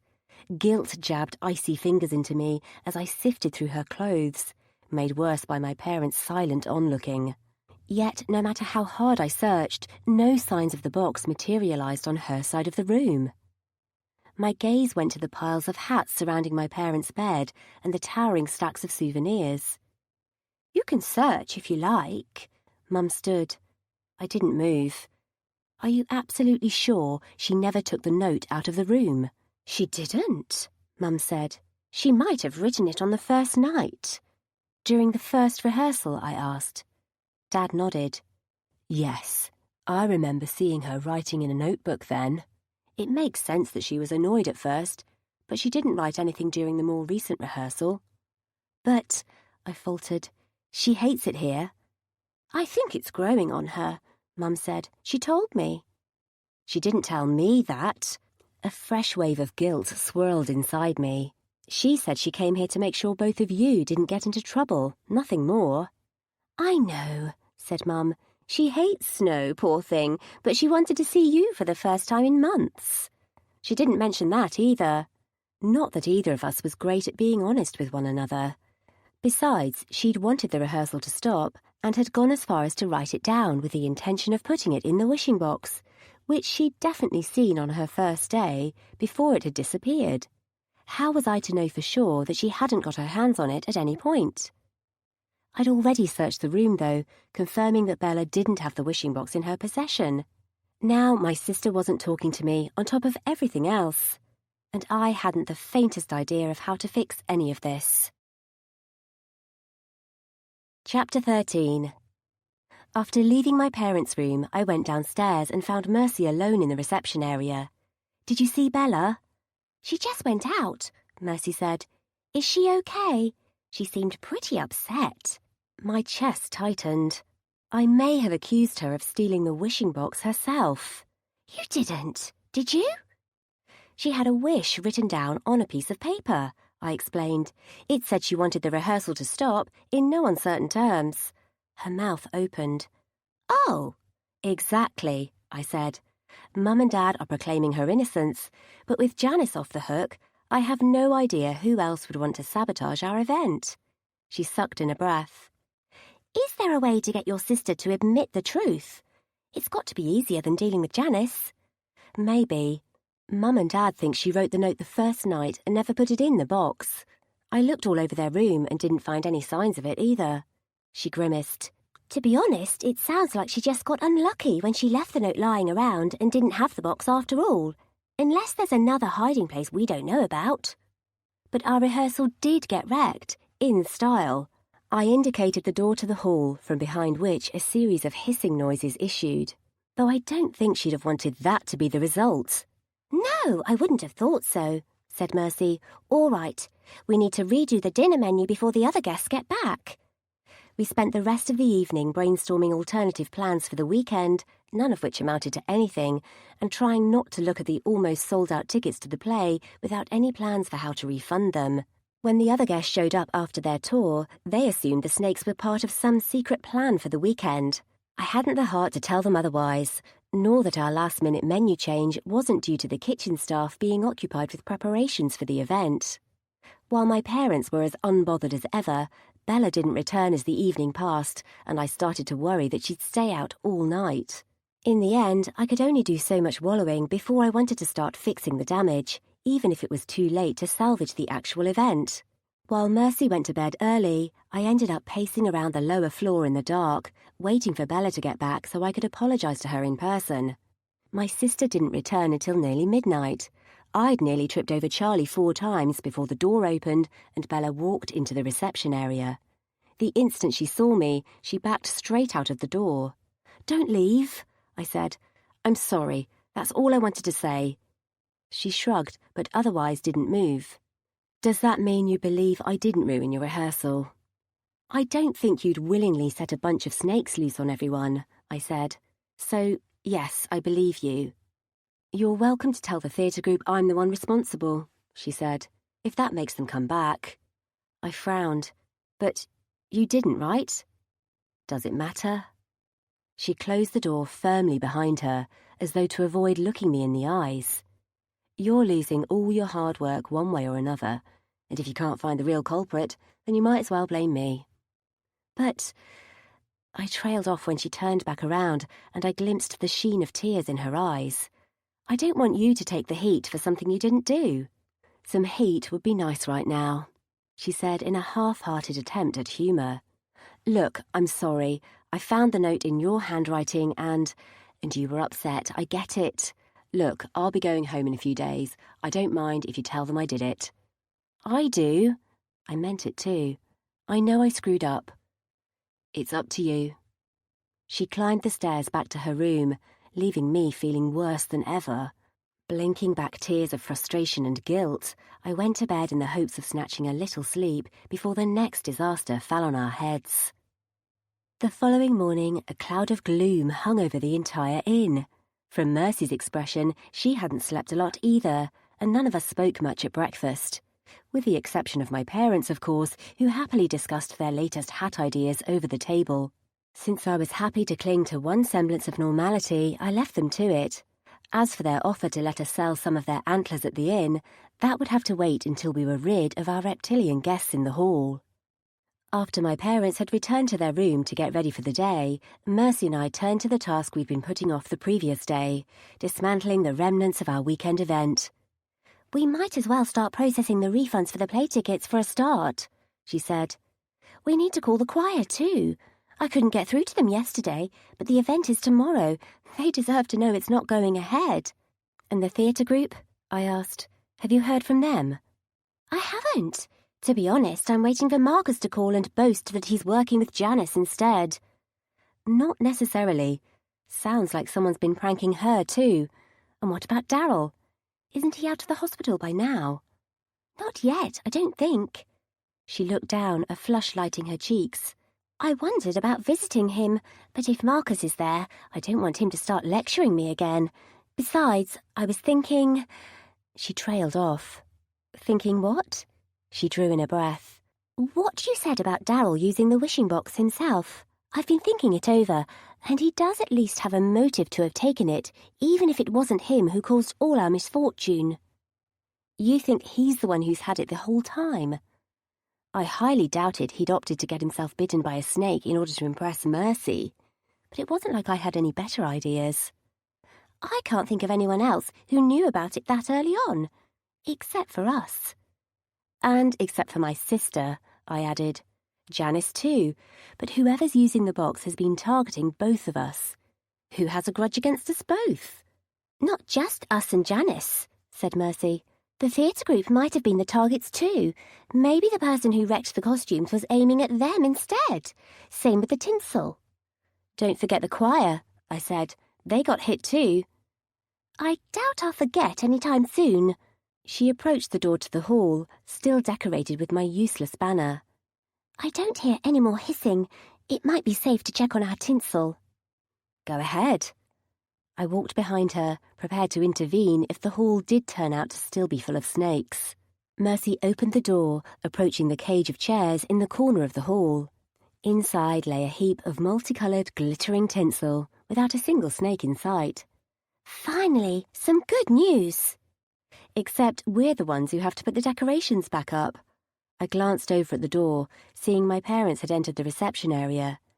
"It's not going to do much good lying on the floor, though."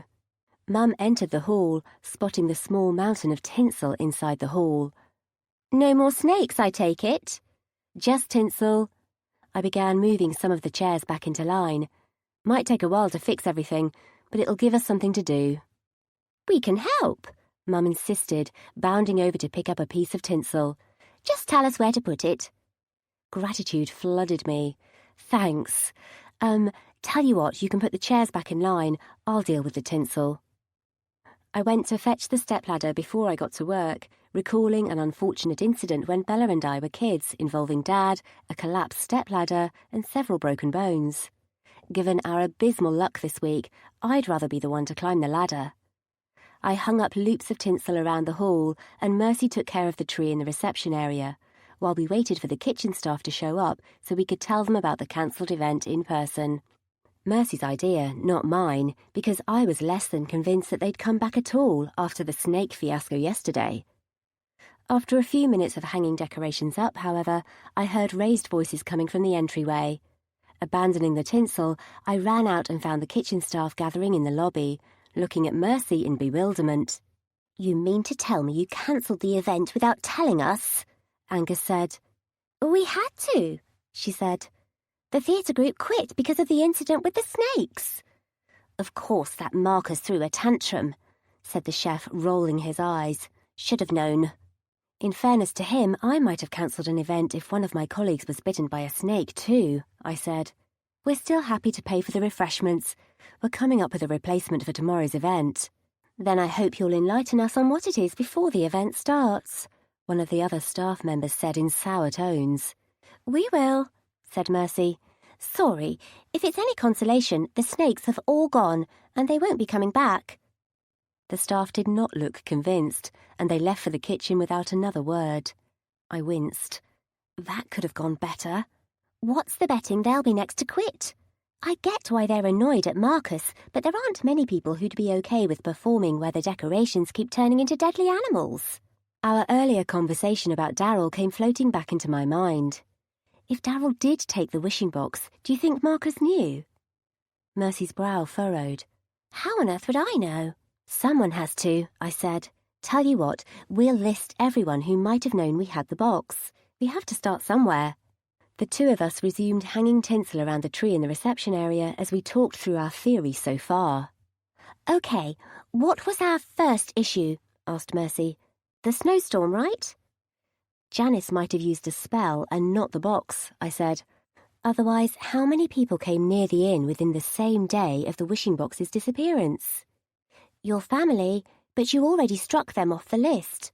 Oh, if Charlie took the box outside into the backyard, anyone might have dropped by and taken it if they knew it was there. I'm not sure who told Daryl, actually. Then maybe you should go to visit Daryl in the hospital and ask him in person. He might be willing to confide in you. Her cheeks reddened at that comment. I guess it's worth having a word with him, if he's allowed visitors. The phone rang shrilly, and she hastened to answer. I meanwhile checked up on my family to find them lovingly draping tinsel all over the chairs. While I moved to finish putting up the piece I'd abandoned above the stepladder, I ran through a mental list of the rest of the week's incidents which might have been attributed to the wishing box. After the snowstorm, there'd been the mishap with the costumes, but I didn't think one of the theatre group's own members would have been responsible for that. That seemed counterproductive, to say the least. After climbing down the ladder, I returned to find Mercy had put down the phone. The choir finally got through to us, and they want an explanation. What do we tell them? I asked. That the event is cancelled? Or should we ask them to sing for our guests anyway? She pursed her lips. They're coming here in an hour. Do you reckon that's enough time for us to slip over to the hospital to see Daryl? I'd say it is, but one of us has to watch the desk. I'll do it, someone said. Both of us looked up at the speaker. Bella had entered, her expression half determined, half apprehensive. At first, I couldn't fathom why she'd possibly want to take on unnecessary work. Then I realised it was a test to see if I trusted her to watch the inn in my absence, after my earlier claims that I did believe she hadn't taken the box. I nodded. Sure, you can keep an eye on things. Let me know if anyone needs us. OK. She positioned herself behind the desk, while Mercy and I fetched our coats and walked out into the crisp morning air. Mercy glanced through the closing door at my sister. You two made it up then? I hope so, I said. I apologised for not trusting her, and she tried to convince me to blame her anyway, so the event can go ahead. Not sure it would have helped, though. No, she said. Honestly, it's not like we could have told the kitchen staff any earlier than we did, without calling them out of work hours. As for the choir, I'm not sure they would have believed me if I told them the issues with our phone were a side effect of the wishing box too. We reached the hospital and asked to see Daryl, who was close enough to being discharged that the staff let us in without a fuss. I'd half expected to find Marcus in there, but either he didn't like hospitals or he didn't feel it was worth the bother because he was nowhere to be found. Instead, Daryl sat up in bed watching TV and looking positively relaxed. Admittedly, it couldn't be pleasant getting yelled at by Marcus all the time during rehearsals, so it was probably nice for him to get a break from that. When he saw Mercy, however, he yelped and nearly fell out of bed. What are you two doing here? We came to see you, I said. How are you doing? Good. I should be able to go home today. Are the snakes still around? No, they turned back into tinsel again, said Mercy. It's hot in here, isn't it? Let's open a window. I raised a brow at her. The temperature in here wasn't exactly toasty. But while I'd thought he'd be willing to confide in Mercy, Daryl got so tongue-tied around her that I figured that perhaps I ought to do the questioning instead. I have a question, I said to him. No judgment. Did you take the wishing box? His face turned crimson. Daryl, you can tell me in confidence, but I need to know if it's true, I said. We're almost certain the wishing box has caused pretty much all the trouble we're dealing with at the moment, including the events which made Marcus cancel the show. He winced. I didn't mean for any of that to happen. Then what did you do? I asked. I promise I won't tell anyone else. I just need to know where the box is now. He hung his head. I found the box around the back of the inn, and I thought you'd left it out there by accident, so I took it home for safekeeping. Then, well, I gave it a test run before I took it back to you. I wanted to get Mercy to come outside and meet me, but I didn't know it'd start snowing inside the building, and then it wouldn't stop, so I ran off in a panic. I'm sorry. So it wasn't Janice who caused the snowstorm. What happened to the box afterwards? I asked. Who has it now? I don't know, he whispered. I was going to put it back at the first opportunity, but it vanished at some point between the snowstorm and when we all went to the inn for the rehearsal. Did you tell anyone you had it? He shook his head. No, but I put it in my bag before I left the inn and headed back to the rehearsal room to meet with Marcus. I didn't check on it for a while, but the next time I looked in my bag, it was gone. Weird. Who might have guessed he had it? Darryl himself had heard about the wishing box before Mercy had even told me she'd ordered it, but it was beyond me to figure out who it might have been. Are you sure you don't remember seeing anyone else? Darryl's expression turned thoughtful. I did run into Larry in the choir on the way to the rehearsal room. Wait, you did? Before he could say another word, however, Mercy walked over to us, her phone in her hand. The choir is back at the inn. We need to talk to them now. Chapter 14. Mercy and I all but ran back to the inn from the hospital, so fast that I didn't have the breath to spare to tell her what I'd learned from questioning Darryl. At the inn, several members of the choir had already gathered in the entryway, wielding their usual jingling bells and singing a verse of "O Christmas Tree." At least none of them showed any signs of turning into frogs again, but Bella's disgruntled expression from behind the desk told me she wasn't best pleased with their arrival. When they noticed the pair of us enter, their singing abruptly halted. "Hey," Mercy said breathlessly. "Sorry, I was running an errand. You're early." "I couldn't reach you on the phone, so I thought this would be easier," Larry said. "Where were you?"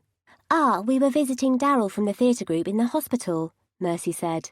"We've been having issues with our phone all week." "Darryl got bitten by a snake, right?" asked Larry. "At the rehearsal? How'd that happen?" "Someone turned all the tinsel inside the inn into snakes." I scanned the carolers, wondering if any of them knew more than they'd let on. Someone had taken the box from Darryl when his back was turned, and he had mentioned running into the choir on his way to meet Marcus. "Was it the same person who turned us into frogs?" Larry asked. "Did you ever find out who was responsible?" "Not exactly. It hadn't been Darryl, though. He'd only wanted to use the box to ask Mercy out, not to play pranks on the choir, unless that part had been an accidental side effect, of course." "Not yet," I said carefully. "The snakes turned back into tinsel, just like the frog incident. No lasting harm done. Aside from the departure of the theatre group, of course. But from Larry's grumpy expression, the odds of us convincing the choir to take the place of the actors were depressingly low. It'd take a miracle just to convince them to sing." "I heard you cancel the event," Larry said. "Ah, who told you that?" "The theatre company. We ran into each other at the rehearsal studio." "You did?" I asked.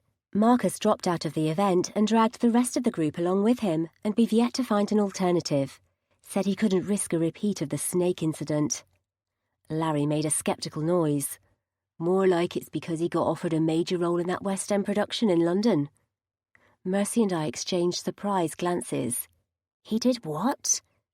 "How do you know?" I asked. "I overheard him boasting in the rehearsal studio. Personally, I'll be glad when we're not sharing the same space. His theatre group is always taking over the hall for rehearsals whenever we need it for ourselves. I've heard them making fun of our singing, too." "You two know each other?" That was news to me, but Darryl's earlier comment about running into the choir right before the wishing box's disappearance took on a whole new meaning. Especially since it had been shortly afterwards that the mishap with the reindeer costumes had taken place. Suspicion filtered in as I looked around at the costumed carolers once again. "Yeah," said Larry. "Wish I didn't know him personally." "When was the last time you saw Darryl?" I asked. "Darryl?" he echoed. "He's still in the hospital, right?" "Yes, but he said he ran into the choir outside the rehearsal studio the other day." My gaze slid across the choir's members. At the time, he was carrying something fairly valuable, which went missing not long after. Most of their group looked confused, but Larry flushed as I looked directly at him. "Something valuable?" Yes. Did you take the wishing box from Darryl and turn the theatre group's costumes from reindeer into rabbits? All eyes turned to him, including Mercy's and Bella's. A moment of silence passed while Larry's flush deepened. Seriously? Asked Mercy. Oh, come on, it was funny, he said defensively. I didn't know he'd be such a drama queen about it. I stared disbelievingly at Larry. What happened to the box then? Because Mercy and I were the ones who ordered the wishing box to use at our event, but we haven't seen it since before Darryl got hold of it. Alarm flickered across the elf's features. I thought the wishing box belonged to Darryl. When we ran into one another, I heard him boasting about how he was going to use it to ask you out, Mercy. Darryl sure didn't mention that part. Too embarrassed, I guessed. So you stole it? I borrowed it to mess with him, he mumbled. I thought it belonged to him. No, it was ours, I said. Mercy's technically, since she's the one who paid for it. What did you do with it then? I put it back. Or I thought I did, he said. I left it in the theatre group's changing room at the rehearsal studio. Figured I made a mistake when we all ended up turning into frogs, but of course it had long since disappeared by the time I got back to the rehearsal studio again. Darryl wouldn't have turned you into frogs, Mercy said promptly. Someone did, he said. No wonder the choir hadn't been fazed over the frog incident if Larry had assumed it was a one-off caused by someone they knew. But that didn't seem to be the case at all. So the frog spell was caused by someone in the theatre group, I said. The snakes, though? That can't have been them. And what about Janice's complaints about someone flooding her in and pranking her? If she'd been telling the truth, the question remained open as to who'd target her as well as Mercy and me. I was pretty sure she'd never exchanged 2 words with the carolers. As for the theatre group, I needed to talk to Marcus again, but the odds of him being cooperative were lower than those of a heatwave at Santa's Palace, especially if he'd supposedly been offered a major role in London. Something was fishy there, that was for sure. I don't know who turned your tinsel into snakes, Larry said. None of us did. The box is out of my hands, and nobody else in our group used it, as far as I'm aware. Okay, I said. I need to have a word with Marcus. Are you all absolutely certain that none of you has seen the box recently? Positive, Larry said promptly. So Darryl stole the box from you. Is that what you're saying? He borrowed it, I corrected him, with the intention of returning it to us, which went up in the air when you took it from him. If we don't get it back before the weekend, our event is over. Also, those costumes caused us no end of hassle, Mercy added. Do you have any idea how long it took me to get through to the online company on the phone? I couldn't get a refund because the site kept crashing and the staff were being unhelpful. I suppose that was a side effect of the wishing box's spell, too. He flushed again. I didn't realise it'd go that far, I swear. Mercy gave him a blistering look. If you were responsible for the snakes, you nearly got someone seriously hurt. No, Larry faltered. I didn't. Nothing I put into the box could possibly have that side effect. It doesn't sound like it's possible to have total control over what the box does, though, I said. If you make a wish, the box seems to go out of its way to make it come true by influencing events by any means possible.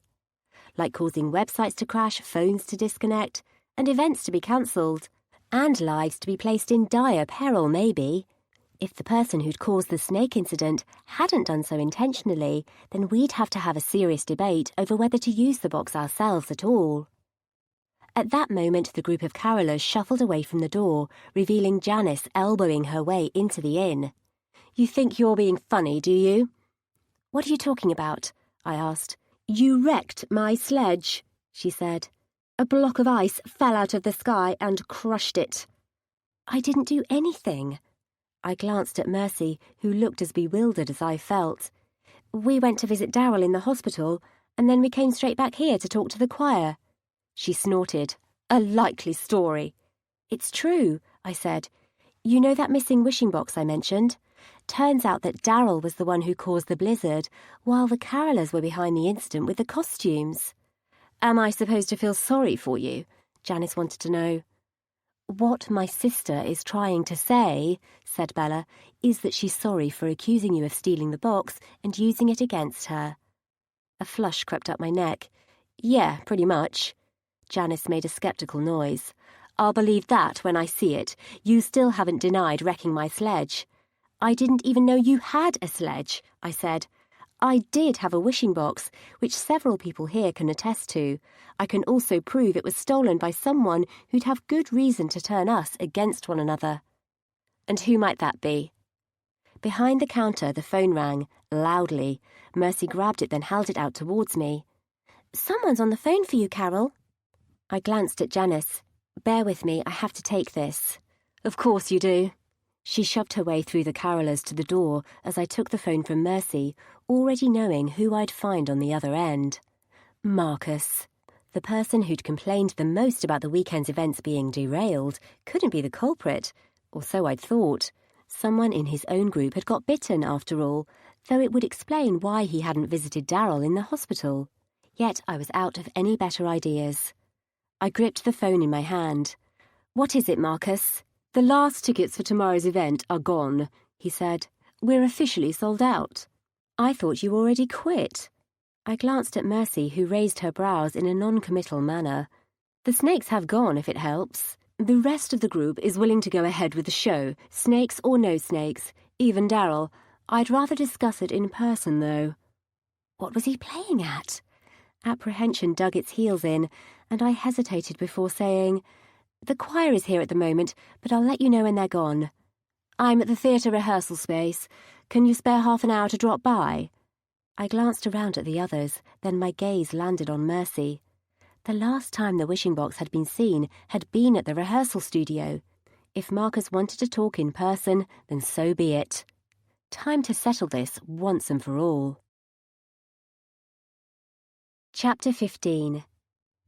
Janice had disappeared by the time I hung up, while the choir crowded around the desk, asking questions. I won't be long, I told them. I'm going to speak to Marcus. Are you sure? Asked Mercy. What does he want to tell you that he can't say over the phone? He said some of the theatre group might be willing to go ahead with the show, even with the risk of something else going wrong. Besides, the rehearsal studio is the last place the box was seen. It's worth another look around. From Mercy's expression, she'd guessed my theory, but also guessed that I didn't want the whole world to know. Not until I had more proof, anyway. After the mistake I'd made with Janice, I needed to tread carefully this time. I didn't think going to the studio alone was my best idea either, but it was that or risk the theatre company and the choir getting into a brawl with one another, once the truth got out, about Larry's stunt with the costumes. No, I was better off talking to Marcus by myself before figuring out my next move. I walked across town to the rehearsal studio, which both the theatre group and the choir used to practice in. The plain building might well be the only place in town bare of Christmas decorations, possibly because Marcus had insisted on minimalist decor to avoid distracting his fellow actors, or because he was the most joyless person at the North Pole. Whatever the case, I found the inside was as bare as the outside. The rest of the group must have gone home for the day, because all I found was a deserted corridor leading into a wooden-floored room where Marcus stood alone, waiting for me. "You came," he said, apparently unaware of how much he sounded like a Bond villain. Or maybe it was intentional. You never knew. "I saw Darryl in the hospital earlier." Lying, I added. "He seemed upset that you never went to visit him." "We have a busy schedule," he said, with no emotion whatsoever in his voice. "Yeah, it looks that way." I indicated the empty room. His eyes narrowed a little at my sarcasm. "Darryl will be fine. I heard he's out of the hospital now, anyway." He had a lucky escape, considering he got bitten by a snake because someone used a wishing box to wreck our rehearsal without any care for the potential side effects. "A wishing box?" he echoed. "Yes, the one Mercy and I ordered to use at our weekend event. Darryl borrowed it from us, and then Larry had it for a bit, after which he left it in your dressing room." "Larry?" A muscle ticked in his jaw. "What did he do with the box, I wonder?" What he did with it was fairly harmless compared to turning the tinsel into snakes, or turning the choir into frogs and playing cruel pranks on Janice with the intention of her blaming me for them. I'd like to know who currently has it. He took a step closer to me. "What are you implying?" "I want the wishing box back," I said, "and I think it's somewhere in here." Marcus shook his head. Janice says you're losing your grip, and I'm inclined to agree with her. I raised a brow. I take it she doesn't suspect you're the one who made it rain inside her inn and dropped a block of snow on her sledge, among other things? He blinked, not missing a beat, ever the expert actor. Excuse me? She thought I was responsible, I went on, which was probably the point, I imagine, because I thought she was the one playing tricks on me. Yes, you did, he said. You told me. And you decided to tell tales on me to her. This is about more than just your feud with Larry and the choir, isn't it? Larry humiliated me, he said. I had to see it that he never did it again. You could have stopped there. Now the gloves were coming off. I could hardly believe he'd had the nerve to turn the entire choir into frogs due to a grudge against a single person, and then blatantly lie to my face the way he had. You could have just given me the box back, and I wouldn't have known you were the culprit. That's right, you wouldn't have. You're just like that ridiculous family of yours. The moment I set eyes on them, I realised we made a grave error in agreeing to work for you. I deserve far greater things. You what? Anger spiked inside me. Don't you even think about blaming my family for this. They didn't do anything to you, nor did any of the other people you targeted. Besides, you volunteered to take part in our production this weekend. You didn't have to. Back then, I had little choice, he said. Now I have the box, I can get anything I ask for. Finally, he'd openly admitted he had it. What do you want, then? Everything, he said. I can get out of this town and travel the world. I will become the best actor in a generation. Everyone will know my name. So that was his plan. Everything had been a means to an end, and the rest of us had simply been obstacles in the way of his pursuit of his ambitions. You put one of your own people in the hospital in case you've forgotten, I said. You ruined Janice's week as well as mine, and you could have got someone seriously hurt. You didn't even have to stay in town if you wanted to leave so badly. The theatre group is completely broke, he said. We needed a miracle for any of us to get anywhere at all, and I was just lucky that one landed in my lap. My mouth fell open. You stole it. You think I'm just going to let you fly off with the wishing box and leave the rest of us in the dust? Yes. Oh, I know you don't intend to let me leave without stopping me, so I saw to it that you won't stand in my way. My heart gave a jolt. I tried to speak, except no sound came out. When I attempted to take a step forward, my body remained frozen in place. Had he used a spell on me? He hadn't moved, but he hadn't needed to. Good. He looked me up and down with a self-satisfied expression. I got the wording right. The box took me a few attempts to master, but I believe I'm adept enough to use it for what I need. I could hardly believe his nerve, even if his arrogance wasn't entirely a surprise. He'd effectively stopped me in my tracks, and for all I knew, he'd leave me here for the duration in order to make sure I never tried to get in the way of his ambitions. Then we'd all lose our chance to make sure he was punished justly for all the trouble he'd caused. The door rattled behind me. I would have jumped, but my body remained locked to the spot, and I couldn't move an inch. Carolyn, are you okay? Mum called through the door. They followed me again. I tried to speak, but once again no sound came out. The door rattled again, yet it didn't open. Another effect of the wishing box, no doubt. She'll go away soon enough, Marcus said in a low voice. She won't. My parents were as stubborn as I was, and even with the wishing box in his possession, he couldn't have foreseen every single eventuality. Even I hadn't known my parents had followed me here. Too bad there wasn't anything I could do as long as the box's spell held me in its grip. Sweat trickled down my neck as I fought the invisible force holding me in place, and the door rattled in its frame over and over. The box's magic was powerful, but it must have a limit somewhere, surely, if I could just think. A soft thudding sounded from the corridor. Marcus's eyes narrowed. What are you doing? Me, nothing. I still couldn't speak, but my heart lifted when Charlie the cat appeared in the corner of my eye. It seemed the box's effects hadn't spread to him, or maybe it didn't affect cats.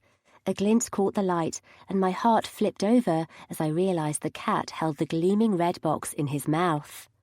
I remained still, but Marcus had seen my reaction, however muted, and his gaze landed on the cat as he streaked towards the back door. "Give me that box!" he shouted. He ran after the cat, but Charlie had swiftly discovered the back door was locked too.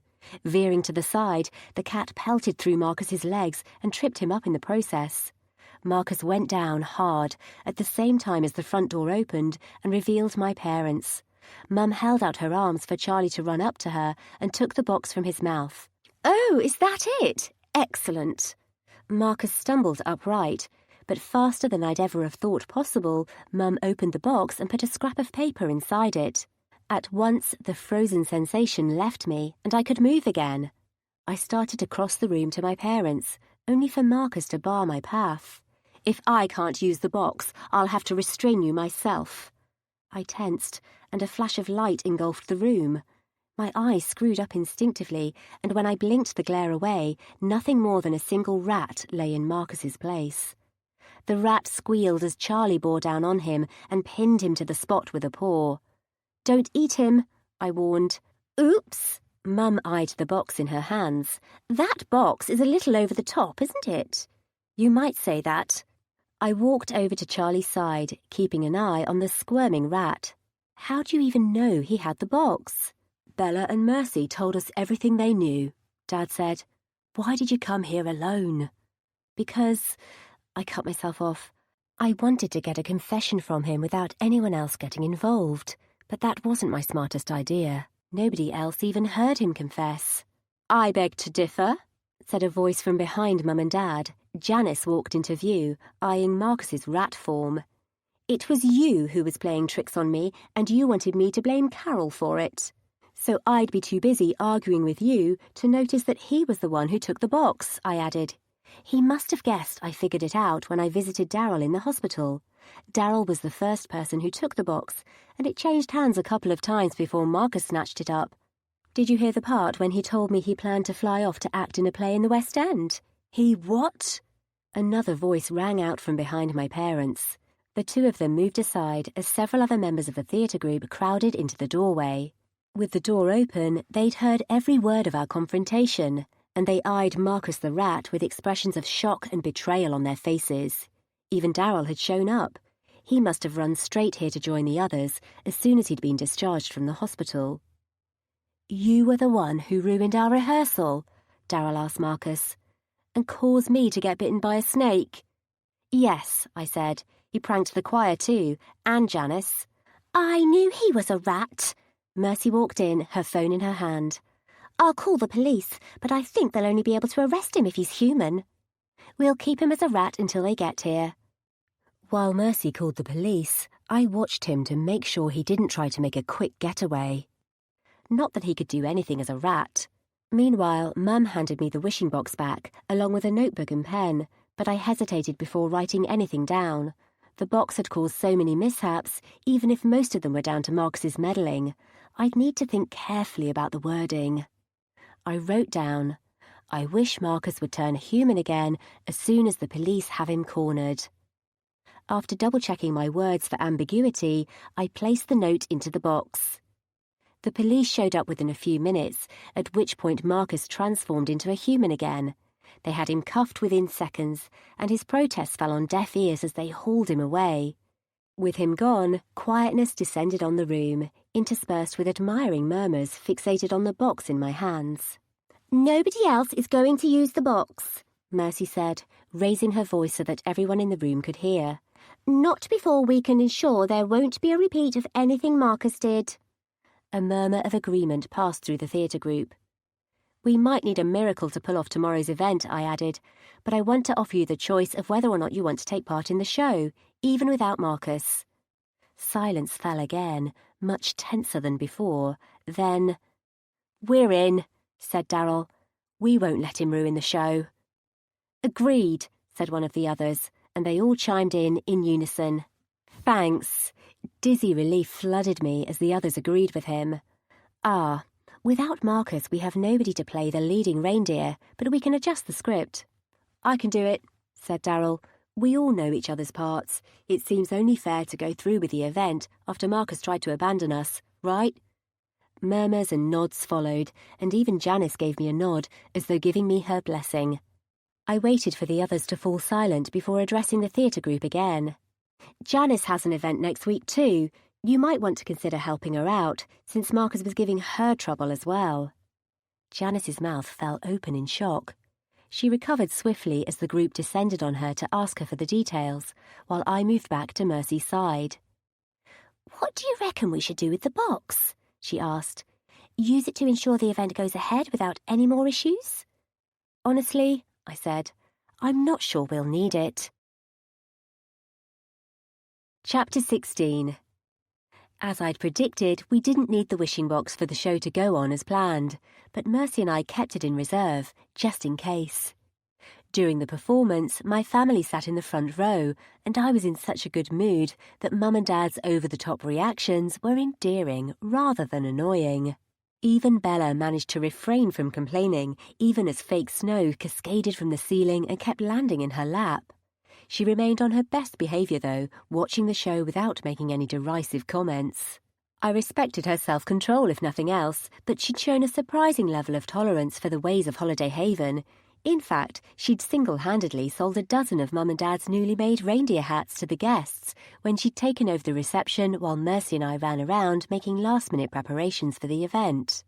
Given the tight time frame, even the wishing box wouldn't have been able to lower our stress, but we'd decided it was best to go through the event without adding any more unnecessary complications. It was a miracle worthy of the box itself that we'd managed to get everything ready in time, not to mention explaining to the choir and the kitchen staff that Marcus was behind most of the issues over the past week, and that the event would be taking place after all. On stage, the reindeer burst into song with what felt like twice the usual enthusiasm. Without exception, the theatre group were all thrilled that Marcus had been hauled off to jail instead of getting to act in the West End. Darryl, in particular, seemed to be in an incredibly good mood, though rumour had it that he had a date with Mercy after the show. I'd have to ask her about that later. In the meantime, the reindeer cavorted off stage as the play stopped for the interlude. As the guests began to rise to their feet, the catering staff led them to the buffet tables, laden with snowflake cakes and reindeer cookies. Several of them wore hats they'd purchased from reception. My parents had gone overboard making antlers overnight again, and dozens of antlers bobbed as the crowd milled around the hall, chatting excitedly. We'd had so many extra requests for tickets that we'd had to bring in extra chairs, and we'd never had so many bookings for new guests either. Word of Marcus's antics had been the talk of Holiday Haven, and his arrest had occupied the front page of Hark the Herald. But a fair bit of the newfound interest in the inn came from the mystique around the wishing box and the suspense over whether it would make an appearance today after all. As the guests began to file out of the hall and into the reception area, Mercy stepped up behind the desk and cleared her throat loudly. "Everyone, can I have your attention for a minute?" All eyes turned to her, then everyone broke out in spontaneous applause. I ducked through the crowd and joined her behind the desk. Then the applause petered out when I pulled the wishing box out of its hiding place and held it up to show everyone. "This is our exclusive feature for the day. I'm sure you've all heard about it already."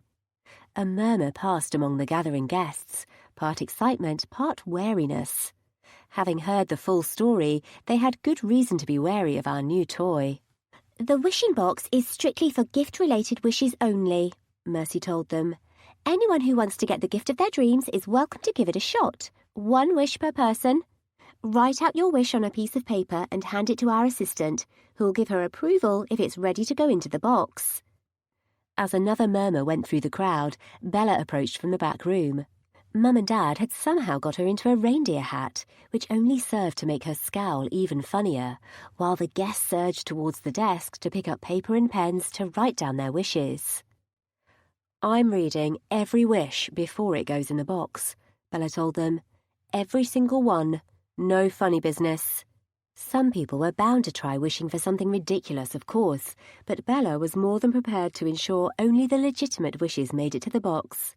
Leaving her to it, I tracked down my parents beside the tinsel-clad tree, safe in the knowledge that it was not going to turn into snakes at any moment. They wore matching reindeer hats of their own, and both of them beamed when they spotted me. "You did a great job, Carolyn," said Mum. "You did," Dad agreed. My flush deepened when both their hats started singing loudly at me and drew the attention of everyone in the area, but their costumes had helped save the show, so I refrained from asking them to tone it down. "Are you still going home tomorrow?" I asked. "We have to get back to the hat shop," Dad said. "We'll have to come back and visit again in nicer weather." I raised a brow. "You know it always snows here, right?" "Joking, joking," Dad laughed. "I think Bella is warming to the weather. Get it?" "Yeah, I get it." I grinned, glancing over at my sister. Bella did seem to have taken to her new position at the front desk, though she probably enjoyed using her authority to approve or reject people's requests for the wishing box more. Mercy, too, was back to her usual cheerful self as she chatted with the guests. The carolers, meanwhile, entered for the interlude and broke into song loud enough to drown out both my parents' hats. I even spotted Janice lurking near the back, though she disappeared before I had the chance to talk to her. Maybe she was embarrassed about how I'd given the theatre group the go-ahead to work at her event too. Or maybe she was fishing for ideas to borrow. I didn't mind either way. The show went on, and the Holiday Haven Inn was open for business. This